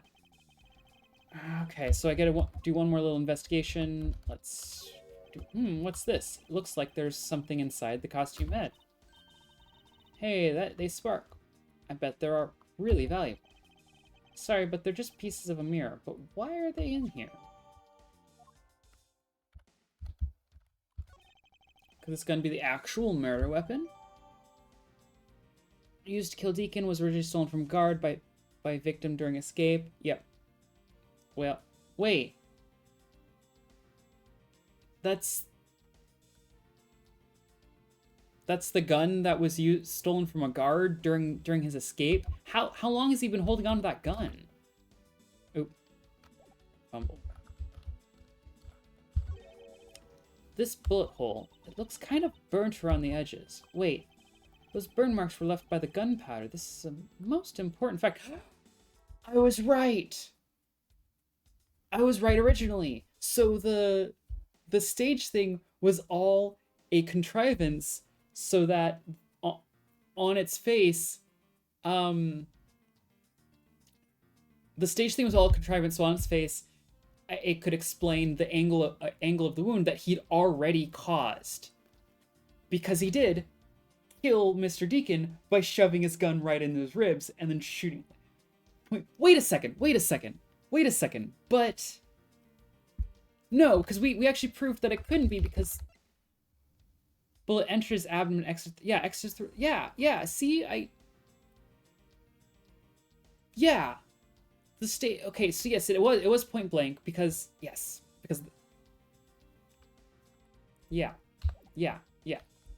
From below, yes, because I had a moment where I remembered because we proved that he was the one on the stage because of the angle, because the exit entry wound, and I had a moment where I was like, wait, did we?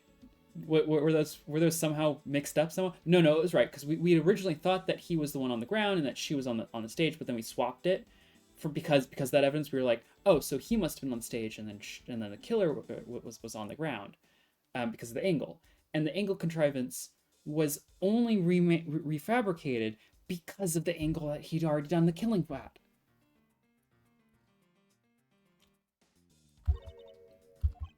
Because it is proof that the victim was shot at point-blank range. Yes. I was right. I was right the entire time. Well, he's not the most definitive piece of evidence you've ever seen. Thank you, Dad. This should be enough to convince even Mr. Edgeworth over there. God, I hate smug rich kids. Decisive evidence. Make no mistake, there are fingerprints on that murderous gun, and they prove that it was Lolly who killed Oliver. But Oliver was also after Lolly's life. Mr. Edgeworth, even you must see that Lolly was only acting in self-defense. The fingerprints on the weapon, huh? No, this isn't helpful at all. Because, she left fingerprints after firing the gun through her costume. Oh no, this isn't helpful at all. Look, Mr. Edgeworth, all I want to do is save Lolly. But in the end, all I can do is watch on as she takes the punishment for her crimes. Let me be all you can do, however. I still have a case to solve and a job to do. The job of unraveling your insidious lie. You and me, why won't you believe me even in the face of all this evidence? Decisive evidence.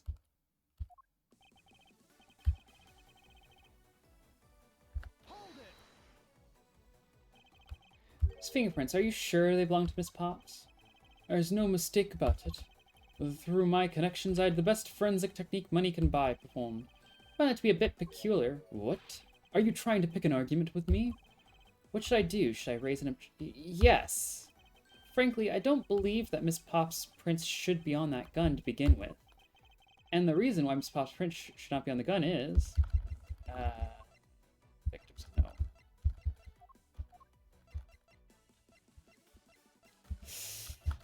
Stolen costumes, I guess? Is that what...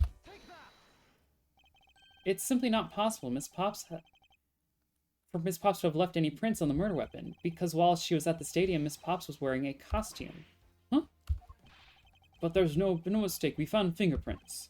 Well, Miss Potts, do you remember touching the gun at all at any time? Yes, as a matter of fact, I did hold it for a bit back in the hideout. I handed it off to Mr. Deacon when he and Lance left for the haunted house. To retrieve their ransom money, I suppose. And there you have it. That is when Miss Pop's prints found their way onto the gun. Urgh. Do you understand now, Mr. Romano? The fingerprints do nothing to prove that Miss Pops is the murderer. But you still don't have anything to prove that she isn't the killer, right? You seem very adamant about insisting that your girlfriend is a cold-blooded killer. Oh, Lance. What? No way. I'm incredibly worried about her. But that doesn't change the fact that you don't have any evidence, right? That's where you're wrong. I have the evidence. What? How? The story that Miss Pops killed the victim at the stage in the stadium. The whole affair is simply not true, because that was not the real crime scene, but a setup. This proves the real murder was not committed at the stadium at all. Warrant at time of the shooting, bulletproof, yeah. Victim's costume, yeah. Let's take another good look at the costume the victim was wearing. Then I believe you'll see why I insist he was not shot at the stadium. Okay. And I just want to make sure I get right over it, just in case, because I really don't know how finicky it is. Whatever, that's good enough. The burn around this bullet hole made when the victim was shot at point-blank range. Ah, so then you mean the murder. Miss Oldbag saw it the stadium really was. Yes, she saw two people, but they were separated by a distance.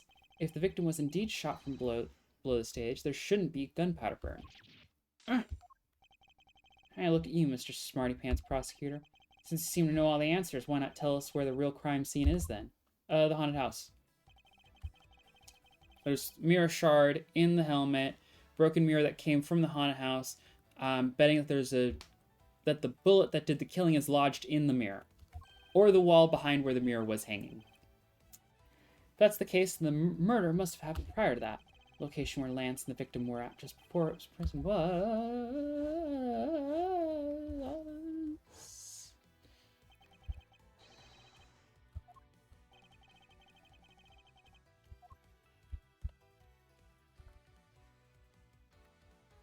T.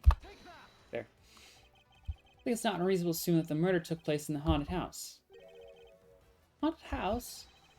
Yes, I have proof that it is highly likely that the victim was killed here. What proves the real scene of the crime was the haunted house. The mirror fragments found in the victim's costume. These were inside the costume the victim was wearing. They're fragments of a mirror. A mirror? And what does that have to do with anything? Indeed, you don't exactly expect to find pieces of a mirror inside a costume. Yeah, that's actually pretty dangerous. Yeah, I don't usually put pieces of mirror inside things that I put on my face.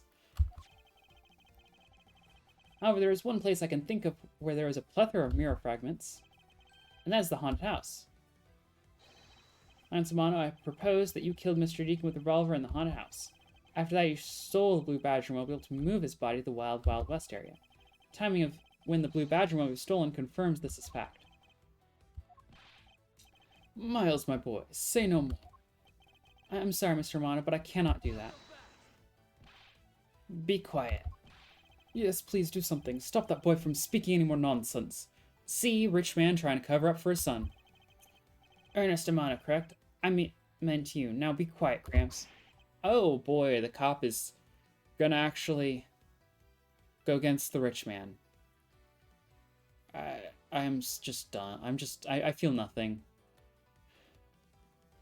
I mean, good for the cop, but at the same time, I guess. But, like, it's one of those, like... Ugh. How dare you. I don't need words. The only thing I require is evidence. Decisive evidence. And I call these mirror bits decisive a bit too presumptuous, Mr. Prosecutor. What? Sheena, wasn't there a mirror in the kidnapper's hideout? Yes, there was a mirror there. Mirror that's for the haunted house. You see, isn't it possible the fragments got into the costume there? But Agent Ling, there were no fragments on the floor, so the probability is very low. Probability. Longji says, on truth's path, the word probability does not exist. I mean, you're right.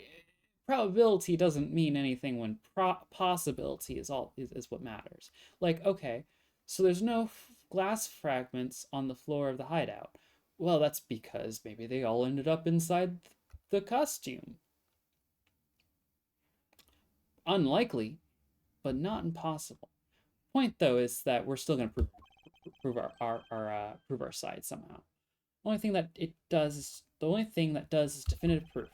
Question, Mr. Prosecutor, is do you have the definitive proof you need? Well, Mr. Edgeworth, do you? I'm just gonna real quickly.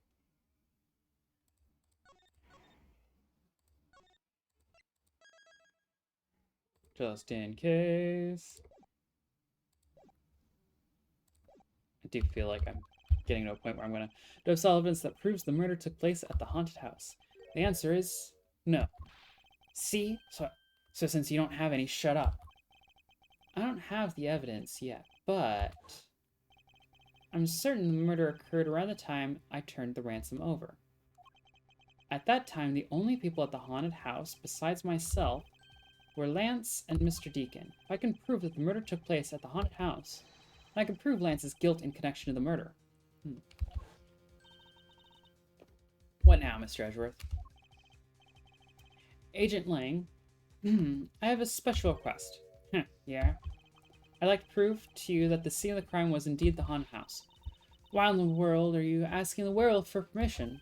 Wrong person, just talking. Because I don't really have a choice if I want to find the truth. Alright, permission granted, but you're not to touch a single thing, got it? That won't be a problem. All that's important to me is that the truth be brought to light. It doesn't matter by who or how it's done as long as it is. Sheena? I'm here. Put in the paperwork for the authorization immediately. Understood. I'll go get the Gateway Group's approval. Who was that? No. Let's hold on for a second. There is no need to obtain approval. Mr. Amano. Agent Lang, if you would please take a look at this. What is this? It's the deed to the haunted house. How do you have a deed to a haunted house when it's a part of an amusement park? Like, how do you have a deed to only part of an amusement park? How do you buy a piece of an amusement park that is still at an amusement park? The deed? Read it out loud. Gateway Land Inc. hereby bequeaths the property known as the Haunted House to Mr. Amano for the lump sum of 1 million paid in full in cash. What? As you can see, I'm now the legal owner of the Haunted House. Are you kidding? When did you? I ran to the owner of the theme park earlier and we made the deal almost immediately. Yeah, rich people shit. He's covering for his son. Ah! How quickly things move when you can prepare $1 million in the blink of an eye. Fuck you, old man. That 1 million you paid, don't tell me it was... Oh, that's right. This disgusting suitcase belongs to you, doesn't it? I don't have any more use for it, so you may have it back now. You used the ransom money? When did we retrieve the ransom money? My Lance is a good boy. Wait, was this all a plot to kill Mr. Deacon the entire time? Has he been in on it the entire time?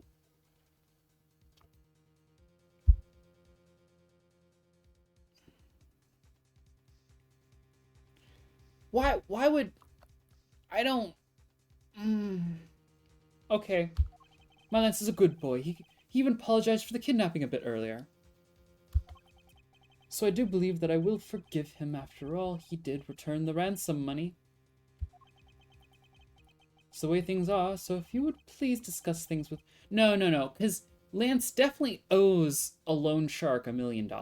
Well... Lance definitely owes the loan shark money. I guess we don't know it was $1 million. We definitely know he owes money. So, he at least him needing money is real. So yeah, I guess the rich man just managed to retrieve the ransom quickly and immediate. Rich boy. No. Yeah, I don't know. We'll figure out what layer is the real layer by the end. Things are, so if you would please discuss things with me from now on. Discuss? What is there to discuss? Why, permission to enter the haunted house, of course. While we were busy listening to Lance's story, Mr. Romano was out there preempting us. Permission to search the haunted house is denied. End of discussion. Yeah, honestly, he has to be considered an accessory at this point. Like, if we can prove this, we get 2 rich people, though. If we can prove this, we get 2 rich people. That could be good for this case. That could really turn this case around as, you know, like, really sucks. The rest of this all really sucked, but like, now we get to arrest 2 rich people, right? Agent Lang, I want to arrest that girl. And Miles, you should hurry on home now, my boy, before I really lose my temper. Mr. Romano definitely has the deck stacked in his favor here. What should I do? If I leave it like this, then the truth will be lost forever. Oh boy. To be continued.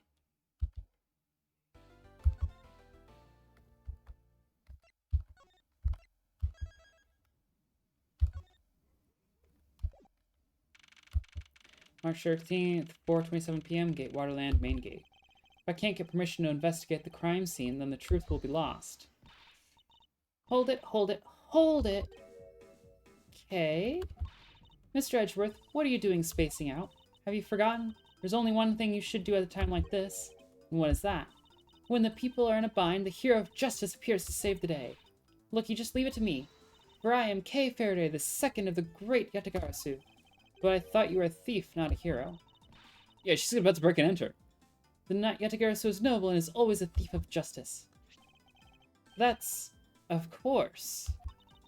If we have enough information, I can recreate the inside of the haunted house with this. Oh, come on, girl. I guess. So I'm kind of caught here. I think that for her character, she should absolutely just break and enter and find some piece of evidence that works. But I guess that if she were to do that, the evidence wouldn't be admissible because she stole it. You know? So it's kind of a really catch-22 on this one. I think for her character, she should go and steal. But then the game wouldn't let me use the evidence. So, yeah, I guess this is the happy compromise. All right. Plus, with infecting everyone's testimony, we can recreate exactly what happened when I dropped off the ransom money. May be able to figure out. I mean, it's decent storytelling at least. I mean, it is a thing that was set up. We are in fact not pulling bullshit out of nowhere, so it still works in that regard. Able to figure out some new information, though, through this. It's worth a try. Agent Lang? So you want to use your little toy. Be my guest. Okay, hang on. You're all about to witness the true power of a real modern-day Robin Hood. Then you should have stolen something. Dr. Gumshoe? Is there a copy of the haunted house blueprints among the police's reference documents? Yes, sir. We got it just in case we needed it for the kidnapping case. Alright, I'll input the haunted house data then.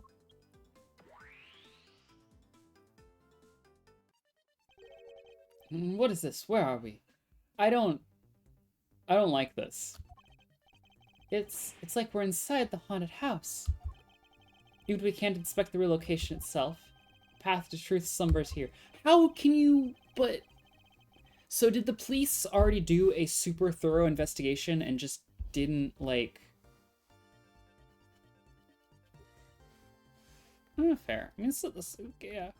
So...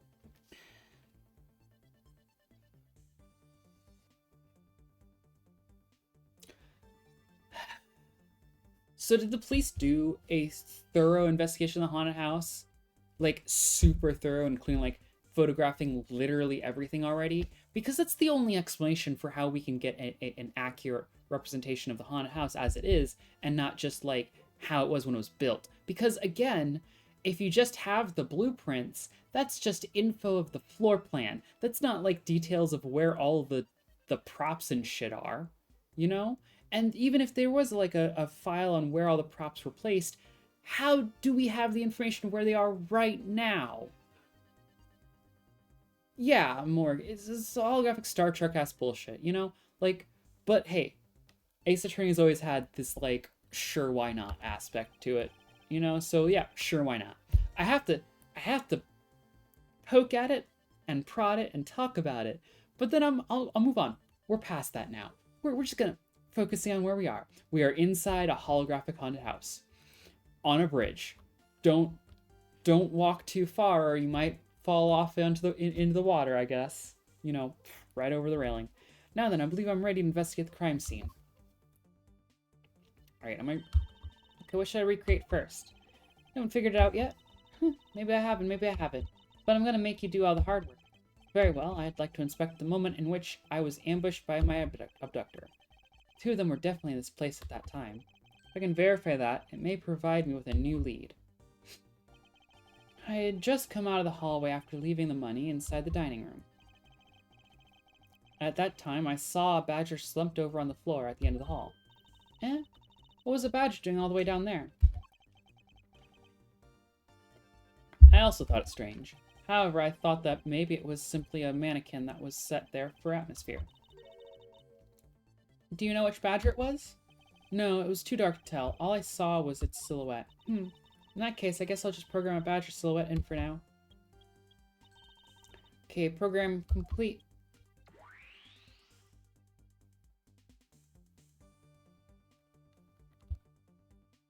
We know it was Proto Badger, though. And I started walking towards the exit. And that's when you were struck from behind, right? Yes. But that's odd. Well, technically, we were struck by a Proto Badger. So I guess that must have been, yeah. The hallway's a dead end. Where did your assailant come from? There's only one location I could think of. I believe my assailant was lying in wait here. Where? In the dining room? I mean...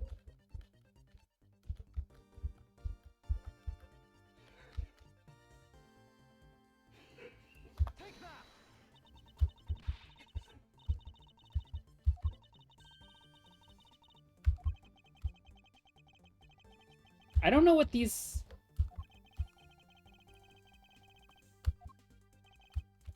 Okay, well, I don't know exactly what these are, but I guess I'm just gonna... Oh.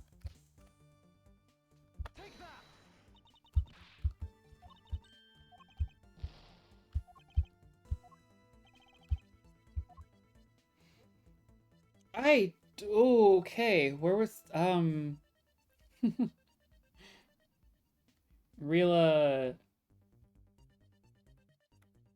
real, real, oof, okay. I guess, or just, yeah.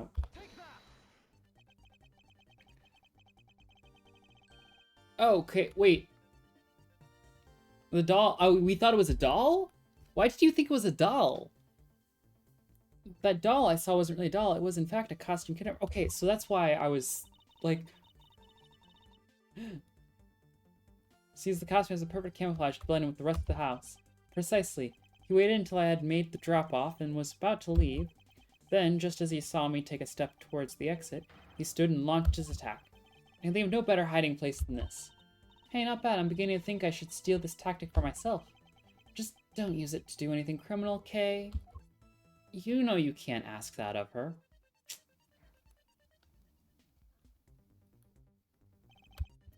Well, Lance, what are you asking me for? As one of the kidnappers, I figured it should give you the chance to confess first. I was one of the kidnappers, but I don't know anything. I did come up to the haunted house, but I never set foot inside. I left Oliver in charge of picking up the ransom money. He didn't set foot inside. Is he telling the truth, or is this another lie? Alright, then you're claiming that it was Mr. Deacon who assaulted me? Yes, I'm sure it was him. Okay, inputting the new info now, Mr. Deacon was the Bad Badger, right? Since the Bad Badger has a gun attached to its right hand, I'll have to change it so the weapon is in the left hand.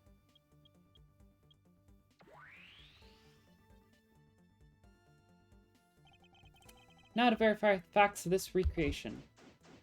Okay, and we're just gonna... Alright.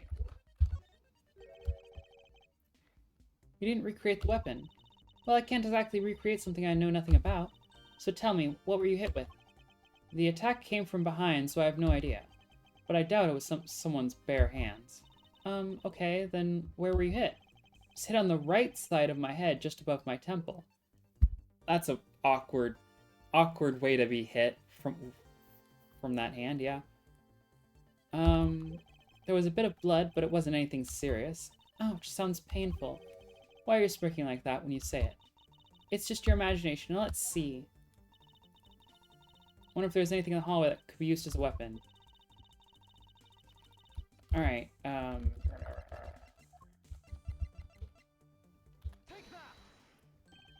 have it. There was indeed one such object lying here in this hallway.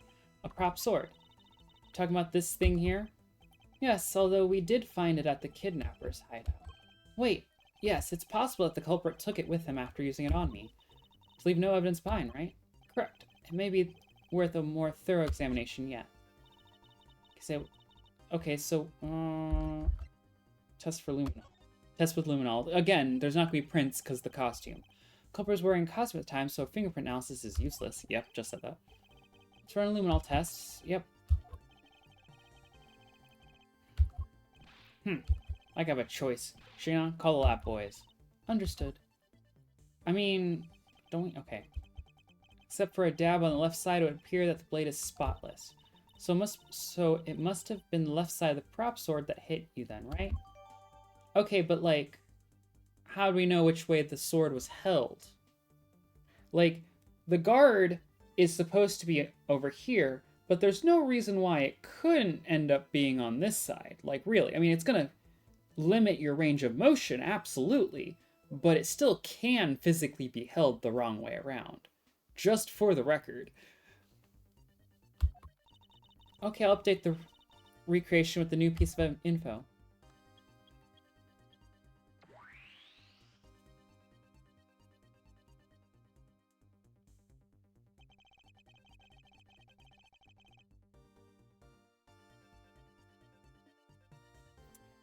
Won't rest until I've inspected every suspicious-looking nook and... Oh, yeah. And the next instant, this badger will swing his left arm complete with weapon in hand. Yes, to club me with the left side of the prop sword. Shall I recreate the moment of impact? I want to see the pain expression on your face. It's just fine the way it is. Wait, maybe not. Is it just my imagination or something not quite right? Yeah, let me, It's me! I have to say, it's rather embarrassing to see myself like this. Oh, so what were you thinking about at the time? I don't recall, but I would guess that I was thinking about the kidnapping. Really, because I don't think so at all. Your face practically screams, I'm about to be conked over the head. If I had known that at the time, do you think I would have let myself be hit? Yeah. You know, the Bad Badger is pretty bad looking when you see him up close. Well, what do you expect from a character named the Bad Badger? And those sunglasses, wearing them in the dark makes him seem extra bad. Now I'm lost. Which meaning of bad does she really mean? Okay, those are all the... What do I have that I... Did the side of my head that I got hit in get added? No. Culprit hit me on the right temple area with this.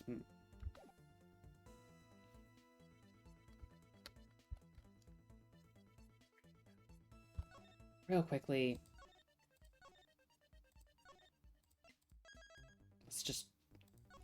Let's be super cautious with all of this saving.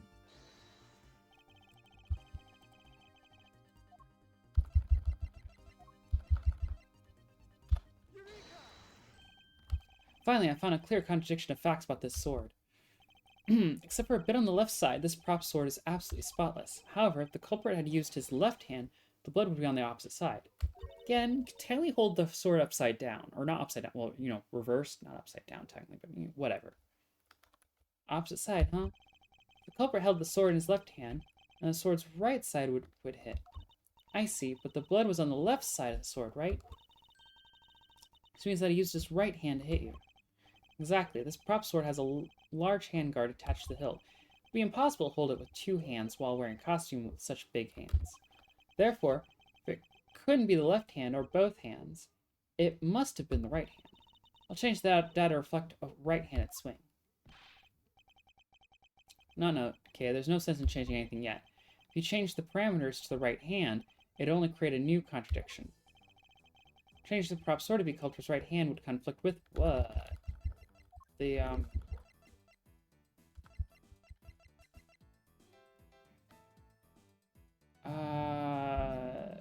do I point out the missing model? Do I point out the gun, or do I just point out the... Well, his gun is his right hand, so he can't hold a sword in addition. Hey, that's right, then what now? If it wasn't in his left or his right hand, it means that the one who struck me could not have been the Bad Badger. Are you paying attention, Lance? Mr. Deacon could not have been the one who struck me, which leaves only you as our primary suspect. Fine. It was me, I hit you. It appears that you lied to me yet again, but see how quickly they catch up to you, Lance? Wait, isn't Lance left-handed? Ah, yes, but that's what makes this deception all the more interesting. He used his right hand to make it look like Mr. Deacon had been the one to strike me. For you see, firing a gun with one's non-dominant hand is difficult, but that level of dexterity isn't required to swing a prop sword. No, I mean, Okay, please input this new data. The one who hit me from behind was Lance. Or should I say, the Proto-Badger. You got it. Here I go!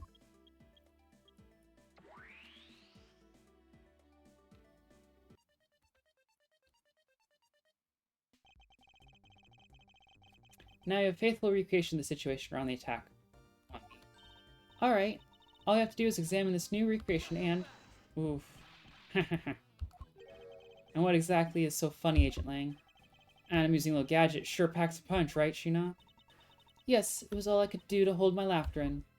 Hey, don't make fun of little thief, you mean old werewolf. He and Mr. Edgeworth bring out the best in each other. You've had your little fun, but now it's my turn. I've sat quietly by listening, but the crude conclusions you two keep spewing don't whet this wolf's appetite.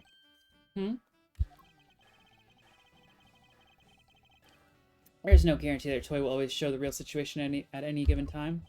All it displays is whatever information you put in there, right?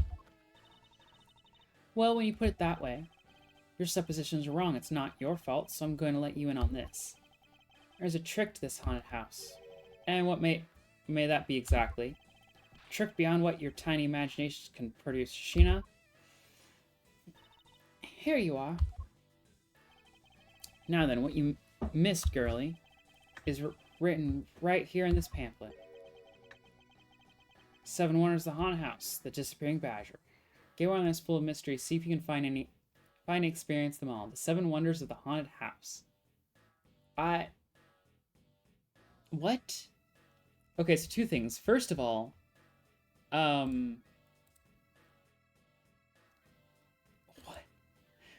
This is some late case bullshit. Like, okay, sure. What is this? It says that someone around here is fond of theatrics, and as you can see, they set a doll down at the end of this hallway for that purpose. Basically, the Blue Badger you saw was just a stupid doll. How can this be? Guess that throws your whole theory about it being your attacker right out the window. But that can't be right. Maybe the culprit hid the doll somewhere. And then he laid down and pretended to be it instead. The criminal couldn't even hide himself in the hallway. How can he hide a giant doll? Do you get it now? Thanks to your presumptions. Your logic started off weak and led you to completely wrong conclusions. Now get off your high horse. Mr. Edgeworth. Okay, I wonder if you could please input the new information for me? Don't know when to quit, do you? Can't quit, not until I can declare that I've found the truth. Agent Lang, for the additional information, you have my thanks. There you go again. We'll see if I care. Okay, I'm updating the recreation now.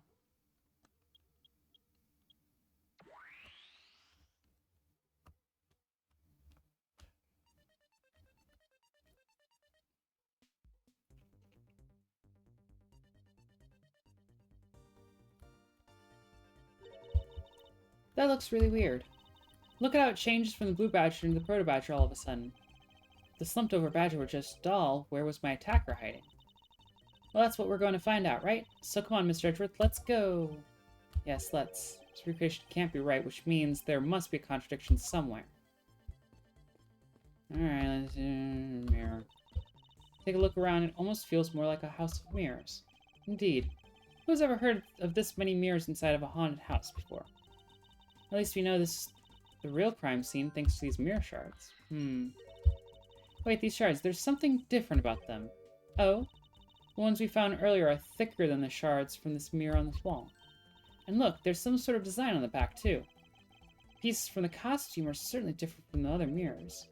What does this mean? Could it be that our pieces are not pieces of these mirrors? Okay.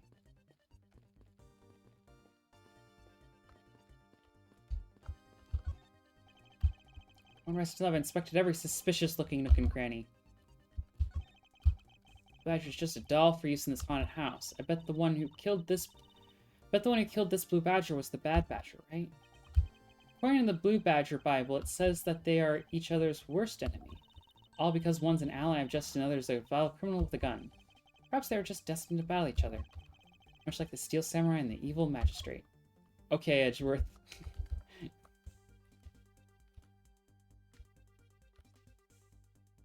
Is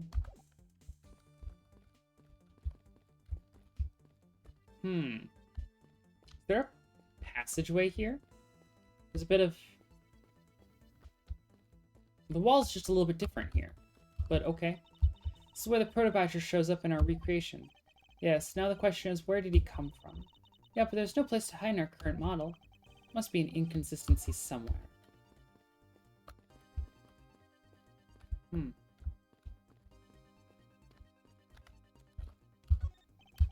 Should put myself.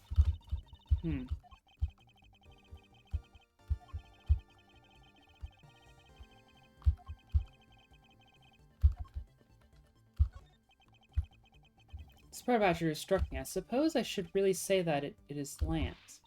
Oh, are you going to get him back? I need not resort to violence when the lawsuit I plan to bring to court will suffice. Really? Because I would totally have decked him right back. If someone steals from me, I steal something from them. If I get hit, I hit them back.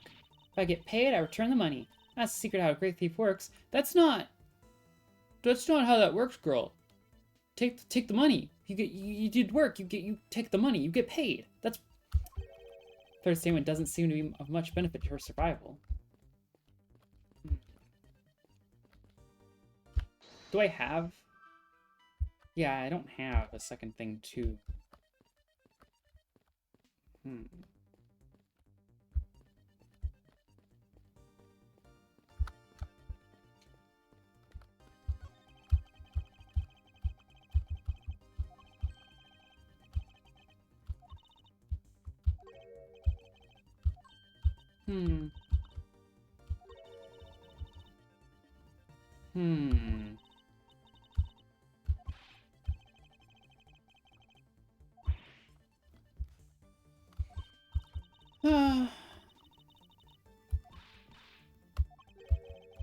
Girl, you gotta have some self-esteem and get away from this man.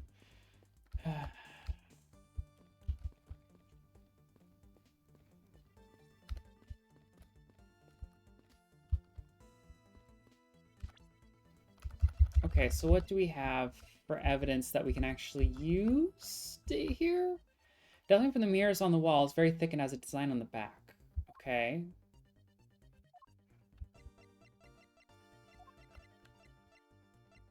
Definitely from the mirrors on the wall, because I don't know. Alright, well. Huh.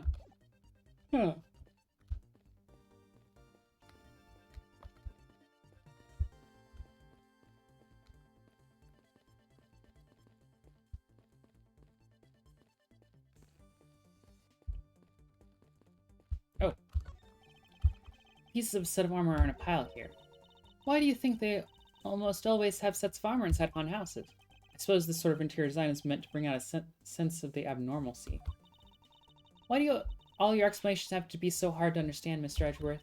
Now try to explain it again, but this time so that even a thief like me can get it.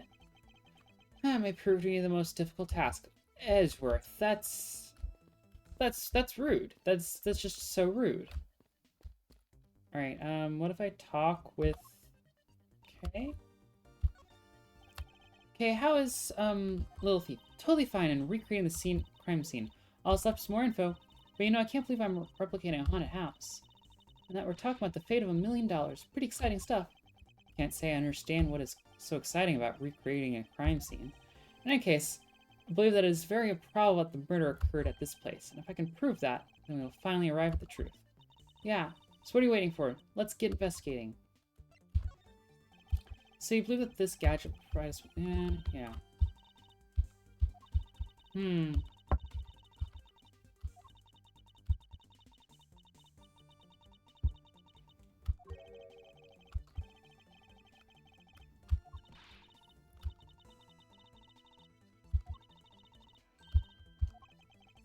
Yeah. Stop.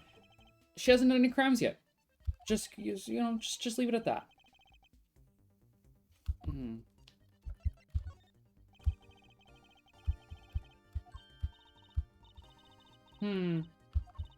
Just outlined in yellow are things that are not present in our time, but were in the past. Things outlined in a dotted line are things that exist now, but did in the past. I see. Okay. Examine and interact with the replicated people and objects as you normally do. You can even present evidence whenever you find an inconsistency. Oh, and be sure to point out mistakes in the recreation. Very well, let's... Alright.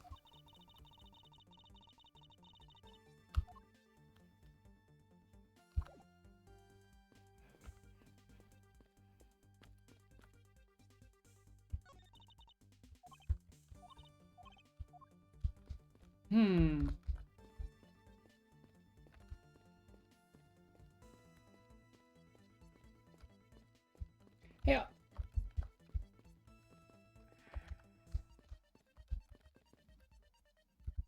What if it's glass shards are part of the light fixtures? Because they're clearly supposed to be more lights here than there actually are. Like, some of them are definitely broken.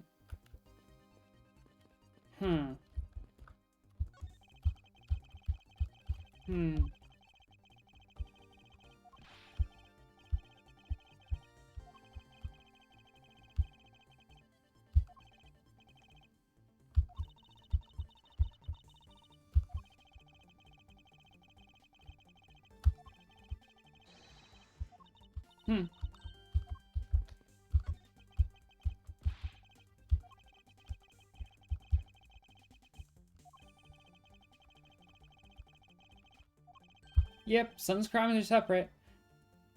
Yeah, you know, like, if you thought that having a debt to me meant that I was going to help you get away with crime, I think that's your problem.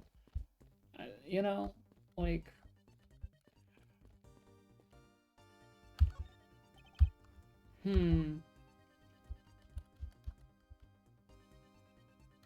Well, what could I deduce with that? Like,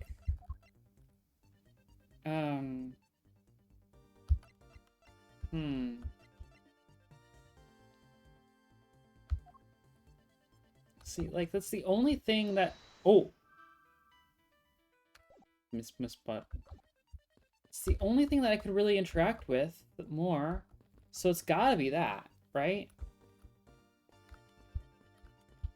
I mean, I guess I gotta talk with people more. Really trying not to, because I know it's just gonna be nothing I care for.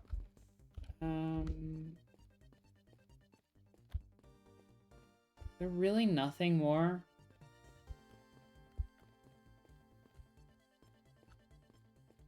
I swear there's like a secret passage here, you know? Like, it's gotta be. What do I even have? Alright, and I only have the one thing for this. Mirror shards. Wow. Huh.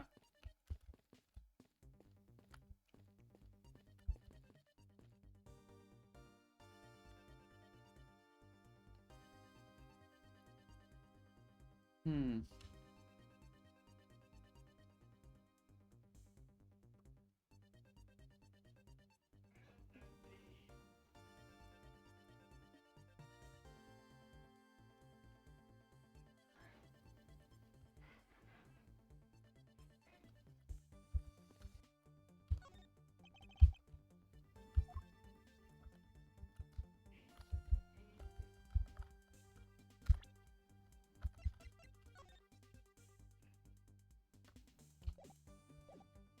It, that's no, it can't. Can it? Can it be? Are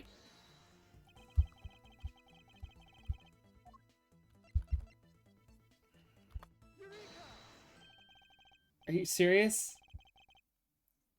Because the belt is going the wrong direction? That's what this is? Are you serious? They're hoo hoo hoo. Okay. Something wrong with this blue badge, huh? Like what? The way the belt is on him is opposite of how it should be. Did you make a mistake?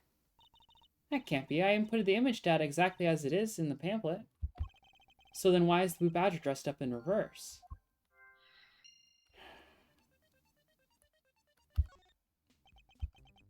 Blue badger in the pamphlet photo is in reverse to the regular blue badger.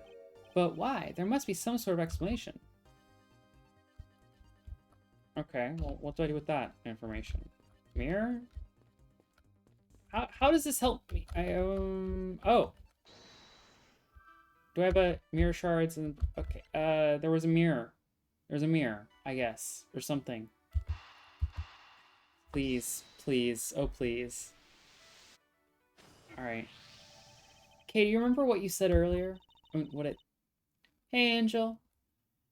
I'm alright. How are you? I'm trying to get through the end of this case. It's so close to end over. It's so close, and yet it keeps getting drug longer. What I said earlier about what? About how this building might as well been a house of mirrors? A house of mirrors? Oh, that'll explain the reverse door mirror image. Yes, this blue badger might be nothing more than the reflected image of a real one. Then was the blue badger you saw just a reflection? When I looked down this hallway, I thought it was perfectly straight. However, if there was a mirror... Oh, then it would actually form an L shape, right? Good. Really awesome is good. I'm glad. Precisely. Wait, don't we have the blueprints? Didn't we recreate this using the literal actual blueprints? We were told... Okay. Precisely, I was deceived. The hallway was almost pitch black, and there was a beam in the way that obstructed my view of the other hallway. Wait, but why build this place like that? It sounds pretty pointless to me. Okay, this house is just another attraction, not an amusement park. They created a mirror wall for a very specific purpose, one that I can point out to you. This was the reason they built a mirror wall.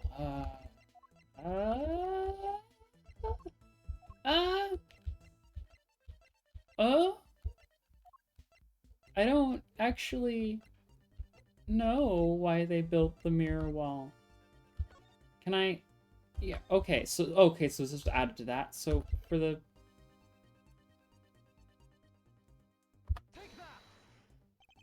As it's written in the pamphlet, the main draw of this attraction is the mystery of the disappearing badger.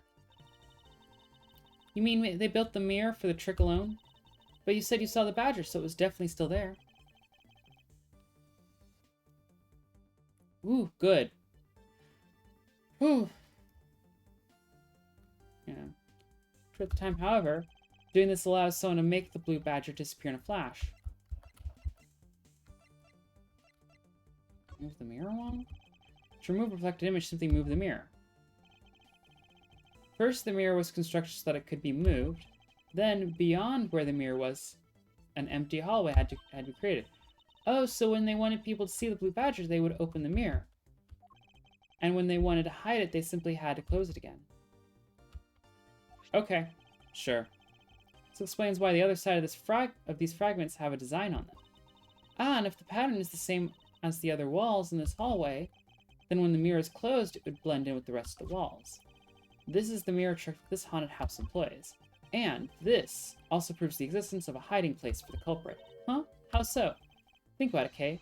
There was a place that was outside of my field of vision. The culprit kept out of sight by hiding here. Oh, wait. No.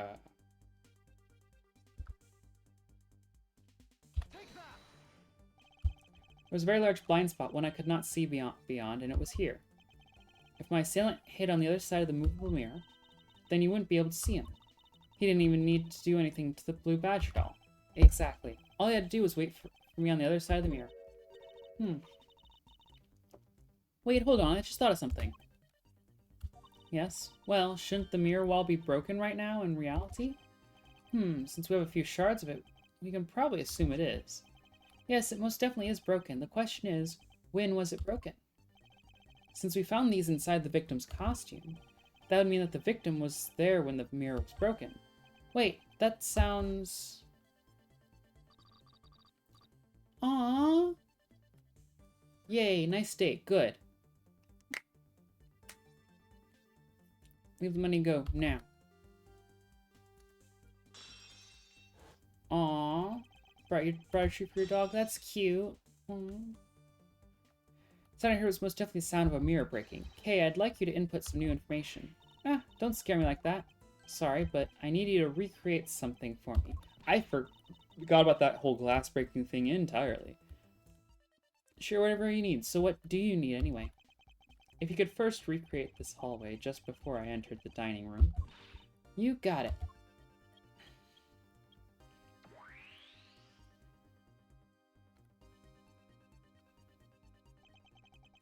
Now this, I believe this is how it was right before I entered the dining room. Yee.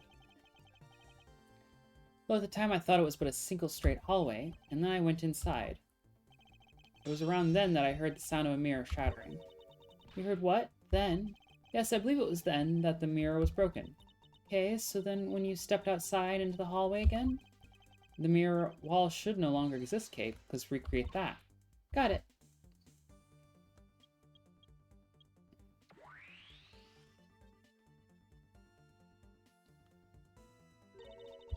Wait, but with the mirror gone, the culprit lost his hiding spot. So where did he go in his proto-badger suit, Mr. Edgeworth? Huh, that's easy enough. With the mirror gone, he simply hid himself in the branch hallway. I think this about wraps it up. Looks like we finally solved everything.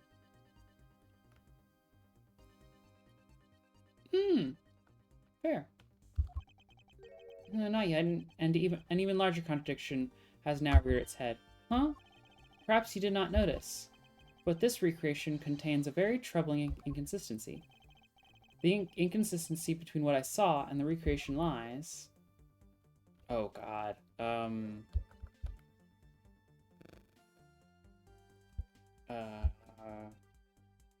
I don't know.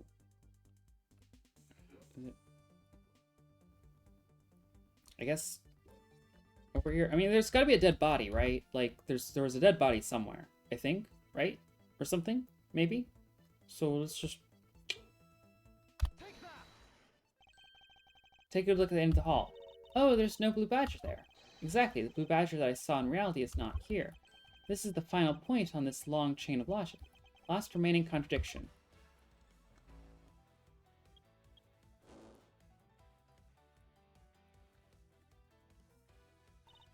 So let me get this straight.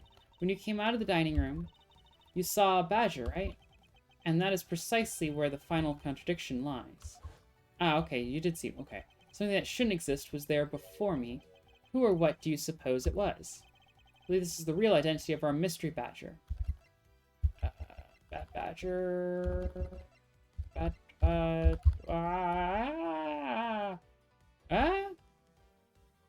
I supposed to point at the Blue Badger Bible and then identify Bad Badger? Or victim's costume, I guess, I suppose. Yeah? Nice. Okay, good. Badger I saw was in actuality the dead victim's body. What? Agent Lang, the entirety of my complete logic is my final, decisive piece of evidence. The murder happened in the hallway of the haunted house at the time of the drop-off, and you can consider the moment I heard the mirror breaking to be the real time of death for Mr. Deacon. No. Maybe it was due to their fighting, or perhaps it was the life-shattering bullet, but no matter what the cause was, the hallway mirror wall was broken. Yeah, fair. Huh, you were in the house at the time, right? Are you telling me that you missed the sound of a gunshot? Ooh, yay! Good job, Angel. Congrats on the good weekend and being able to drive now. That is unfortunately a prerequisite for a lot of places. Public transportation, we need more of it. Ugh. Sounds both fun and yeah, some people do, yeah. First try. Nice. VR can be rough. Yeah. Variety of sound effects playing at the time, all for theatrics. I assume the gunshot must have blended right in. Now then. I'd like you to call something for me. Who was it that was with the victim at the haunted house? Who was the one who had the opportunity to rob the victim of his gun and use it on him? It was you, Lance Amano. Why were you... Why? Okay. I'm so... Sorry? You're really saying sorry? Why are you... I mean, you're sorry that you were caught. Rich boy. It's not like I had a choice. Oliver turned on me all of a sudden. He snapped and turned violent right after I hung up with you. He shoved me to the ground and straddled me. I fought back as hard as I could, grabbed his gun, and I shot him. The bullet must have went through his body and shattered the mirror. If I hadn't taken his gun and shot him first, I would have been the one you found. Nice. He's a hardened criminal. He escaped from jail. See, that justifies self-defense. My boy was only trying to protect himself. That remains to be seen, and will have to be resolved in court. Agent Lang, I leave the rest to you. As if you were the one in charge around here. Oh, nice. Guys, arrest these two and get them out of my sight. Yes, we are arresting them both. Yes. Well, wait, I had nothing to do with the murder. Accessory after the fact. The only person you should be arresting is Lance. The dad. Sorry, but you're not slipping away that easily, Mr. Ernest Amano. You tampered with the evidence so that you could cover for your son. What a great dad you are, willing to risk it all. Truly touching. By the way, do you know why I'm really here? And how could I possibly know the answer to such an asinine question? You wound me. I came all this way from across the sea just to see you, you know. You came to see me? What's that supposed to mean? I have a few things to ask you, Mr. Amano, about a case from 10 years ago. Case from 10 years ago? Oh, what's the name that you use here for that case? Sheena. It's known as the KG8 incident. Why are all the naming conventions so horrible in this? Why are they all named like that? Why? Like, right. The KG8 incident. Oh, so you remember it? Good. Then you'll recall that the trigger in that case was the Amano Group scandal. Specifically, the charge of an internal smuggling ring. Smuggling. There's that word again. At the time, the person that was arrested as the ringleader? Mr. Amano's very own secretary, Mr. Colin Deveray. Ah, he wasn't. He was framed by his boss. Alright. Ah, Father. Even though you pushed the crime onto your then secretary, Mr. Deveray, I always suspected that you were involved with the smuggling ring, Mr. Amano. Mr. Deveray was arrested in place of you. Which is why, when he broke out, you hid him from the police, right? You hid him in exchange for his silence on your little dirty secret. No. Please calm down. I honestly have no idea what you're talking about. Pretend to be ignorant all you want. We're taking you down to the precinct anyway for a nice long chat.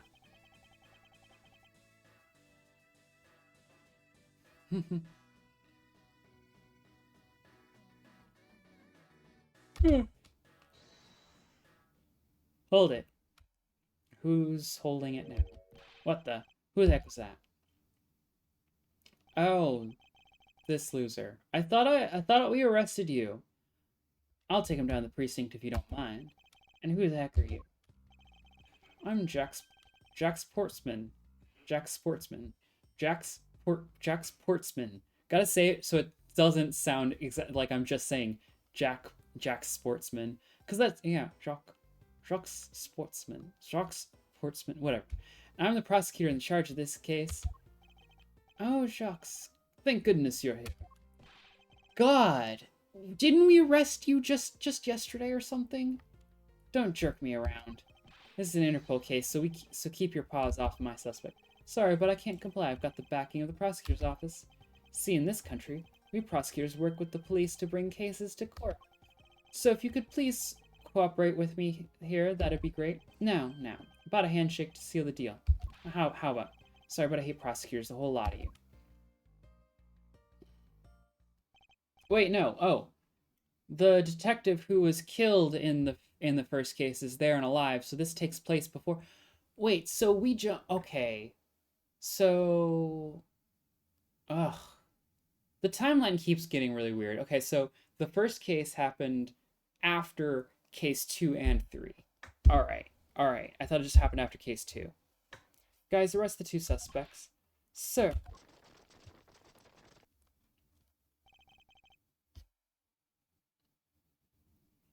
Oh, I almost forgot. Prosecutor Miles Edgeworth, is it? I'd like to thank you. Thank me? Yeah, for working so hard to fulfill my goal.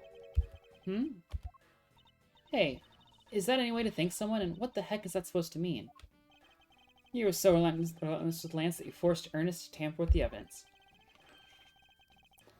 Thanks to that, I finally had a legitimate reason to arrest him. So how does it feel to bite the hand that feeds you?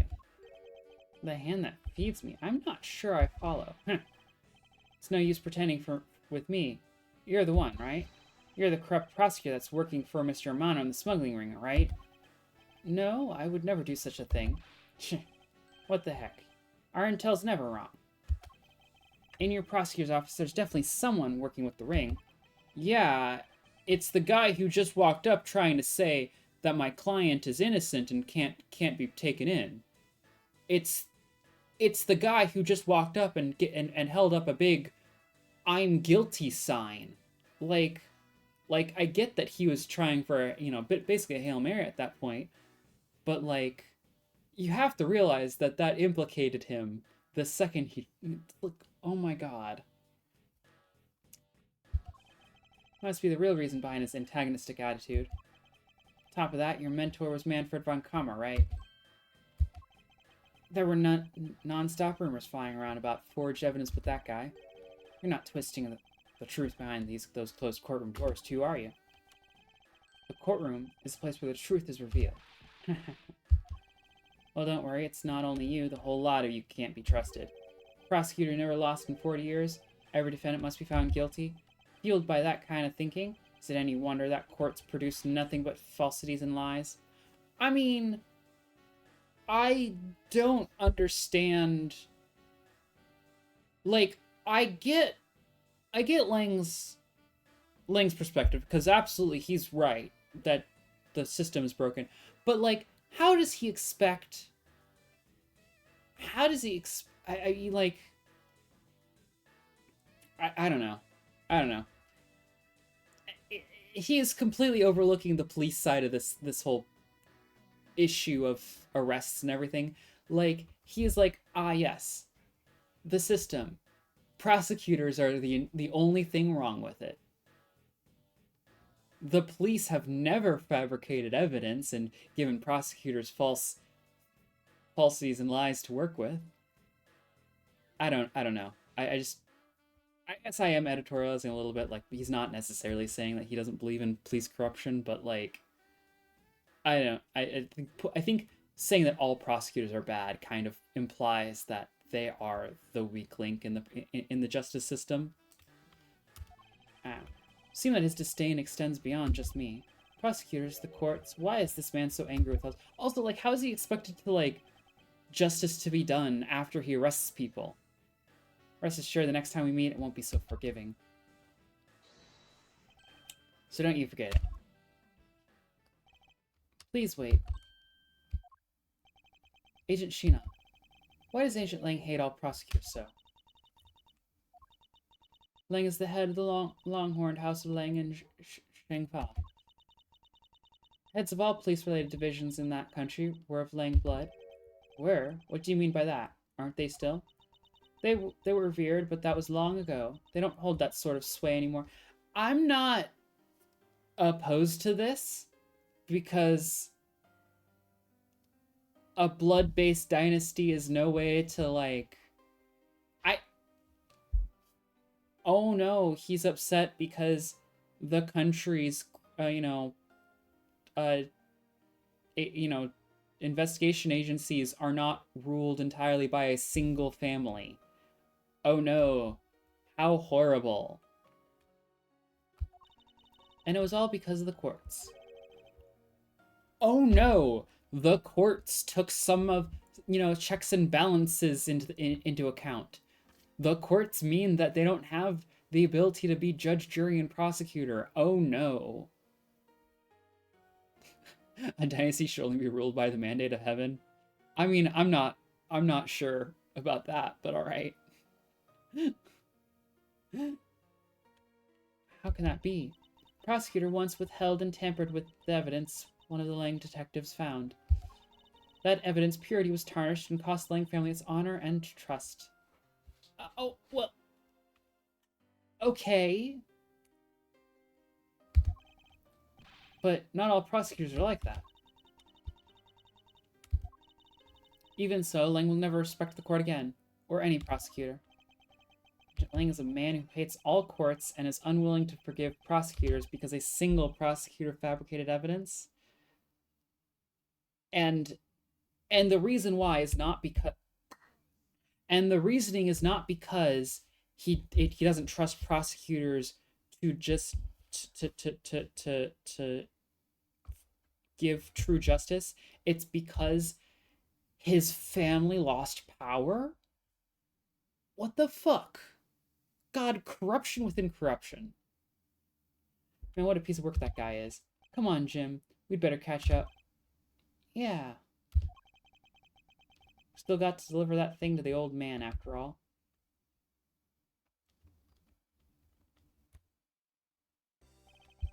Detective Gumshoe, I believe it's time we wrapped up and headed out ourselves. Yeah, you're going home, Mr. Edgeworth? No, I've done nothing but be entangled in one mess after another since my return. It's alright with you. Can you drop me off at my office? No problem, sir. Excuse me. Yes, what is it? Thank you very much. Oh, it's okay. No need to thank me, pal. Just do my job as a detective. Guess I was fooled pretty badly by Lance. Oh, cruel fate. What's a woman to do when she's been hurt by one she loves? And to think I never realized my father was right there. I never said anything to him. I knew it. I'm a failure. Aw, there she goes again, talking to herself. Miss Pops, I wonder if you know why your father participated in the kidnapping. No, I have no idea. Your father died while he was trying to stop Lance. It means that from the beginning he had no interest in the staged self-abduction. Wait, then why did he? I believe it was because of your presence, Miss Pops. Me? Lance realized that the two of you were related, which is why he used you as a hostage to coerce Mr. Devery into cooperating. Father. As a felon, he could not tell you his real relation to you. However, as the Amano family butler, at the very least, he was able to watch over you. It's all he could do, but that was the shape of his overflowing love for you. Go on, speak your mind. That is... Thank you very much. You're welcome, although there is no need to thank me. No, Lauren, stop. I mean, this man's so much older than you. Girl, no, go, don't fall for me. It's not, Looks like you completely stolen away, Mr. Edgeworth. Way to go, sir. Ugh. Your technique is way beyond the level of a great thief. What are you going on about now? Wow, your deductive skills may be sound, but you have no street smarts. It's Mr. Edgeworth for you. Yeah, I mean, he still hasn't figured out who I am at all. If you haven't remembered in all this time, I guess I'm just gonna have to say it. This isn't the first time we've met, you know? Oh, what? Who are you? What do you mean, pal, Mr. Edgeworth? How do you know this girl? Looks like you totally forgot me too, Gummy. Gummy? Is she, like... Here, take this. Here, maybe this will jog your memories. Promise I'd return this to you one day, remember? That's... From the next case? A single piece of cloth took me back far into my past. To that fateful day, 7 years ago, when I first met the then child Kay and Detective Gumshoe. Okay, so the next case is... Jeez, the timeline on this game is all over the place.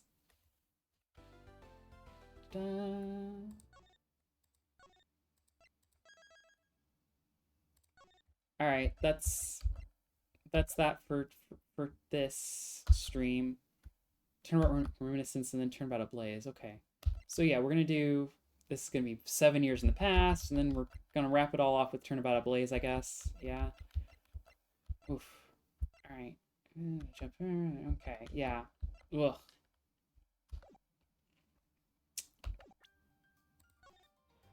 Yay, new gallery items. I don't care. Alright. Oof. Well, we're one case closer to being done. That's good news. Yay. Alright, on Wednesday we'll do more Star Wars. We should be back for the next case next Sunday. I'll let y'all know if I have time on if Thursday will end up working. But right now, all right, we definitely gotta have someone we can drop y'all off with, right?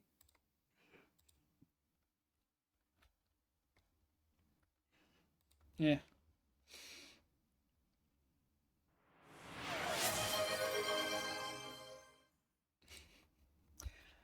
I don't know if an evil Edgeworth is really gonna happen. Lang might count, I suppose, but I'm not sure. We're definitely not getting an actual like court case, I think. I think they're all just gonna be like, you know, informal situations like this. The final case might, well, no, the next one of these might be a court case, but I think that they're typically not gonna actually be in court. I don't know. We'll see. But yeah, it was great. I will see y'all when I see y'all. Hope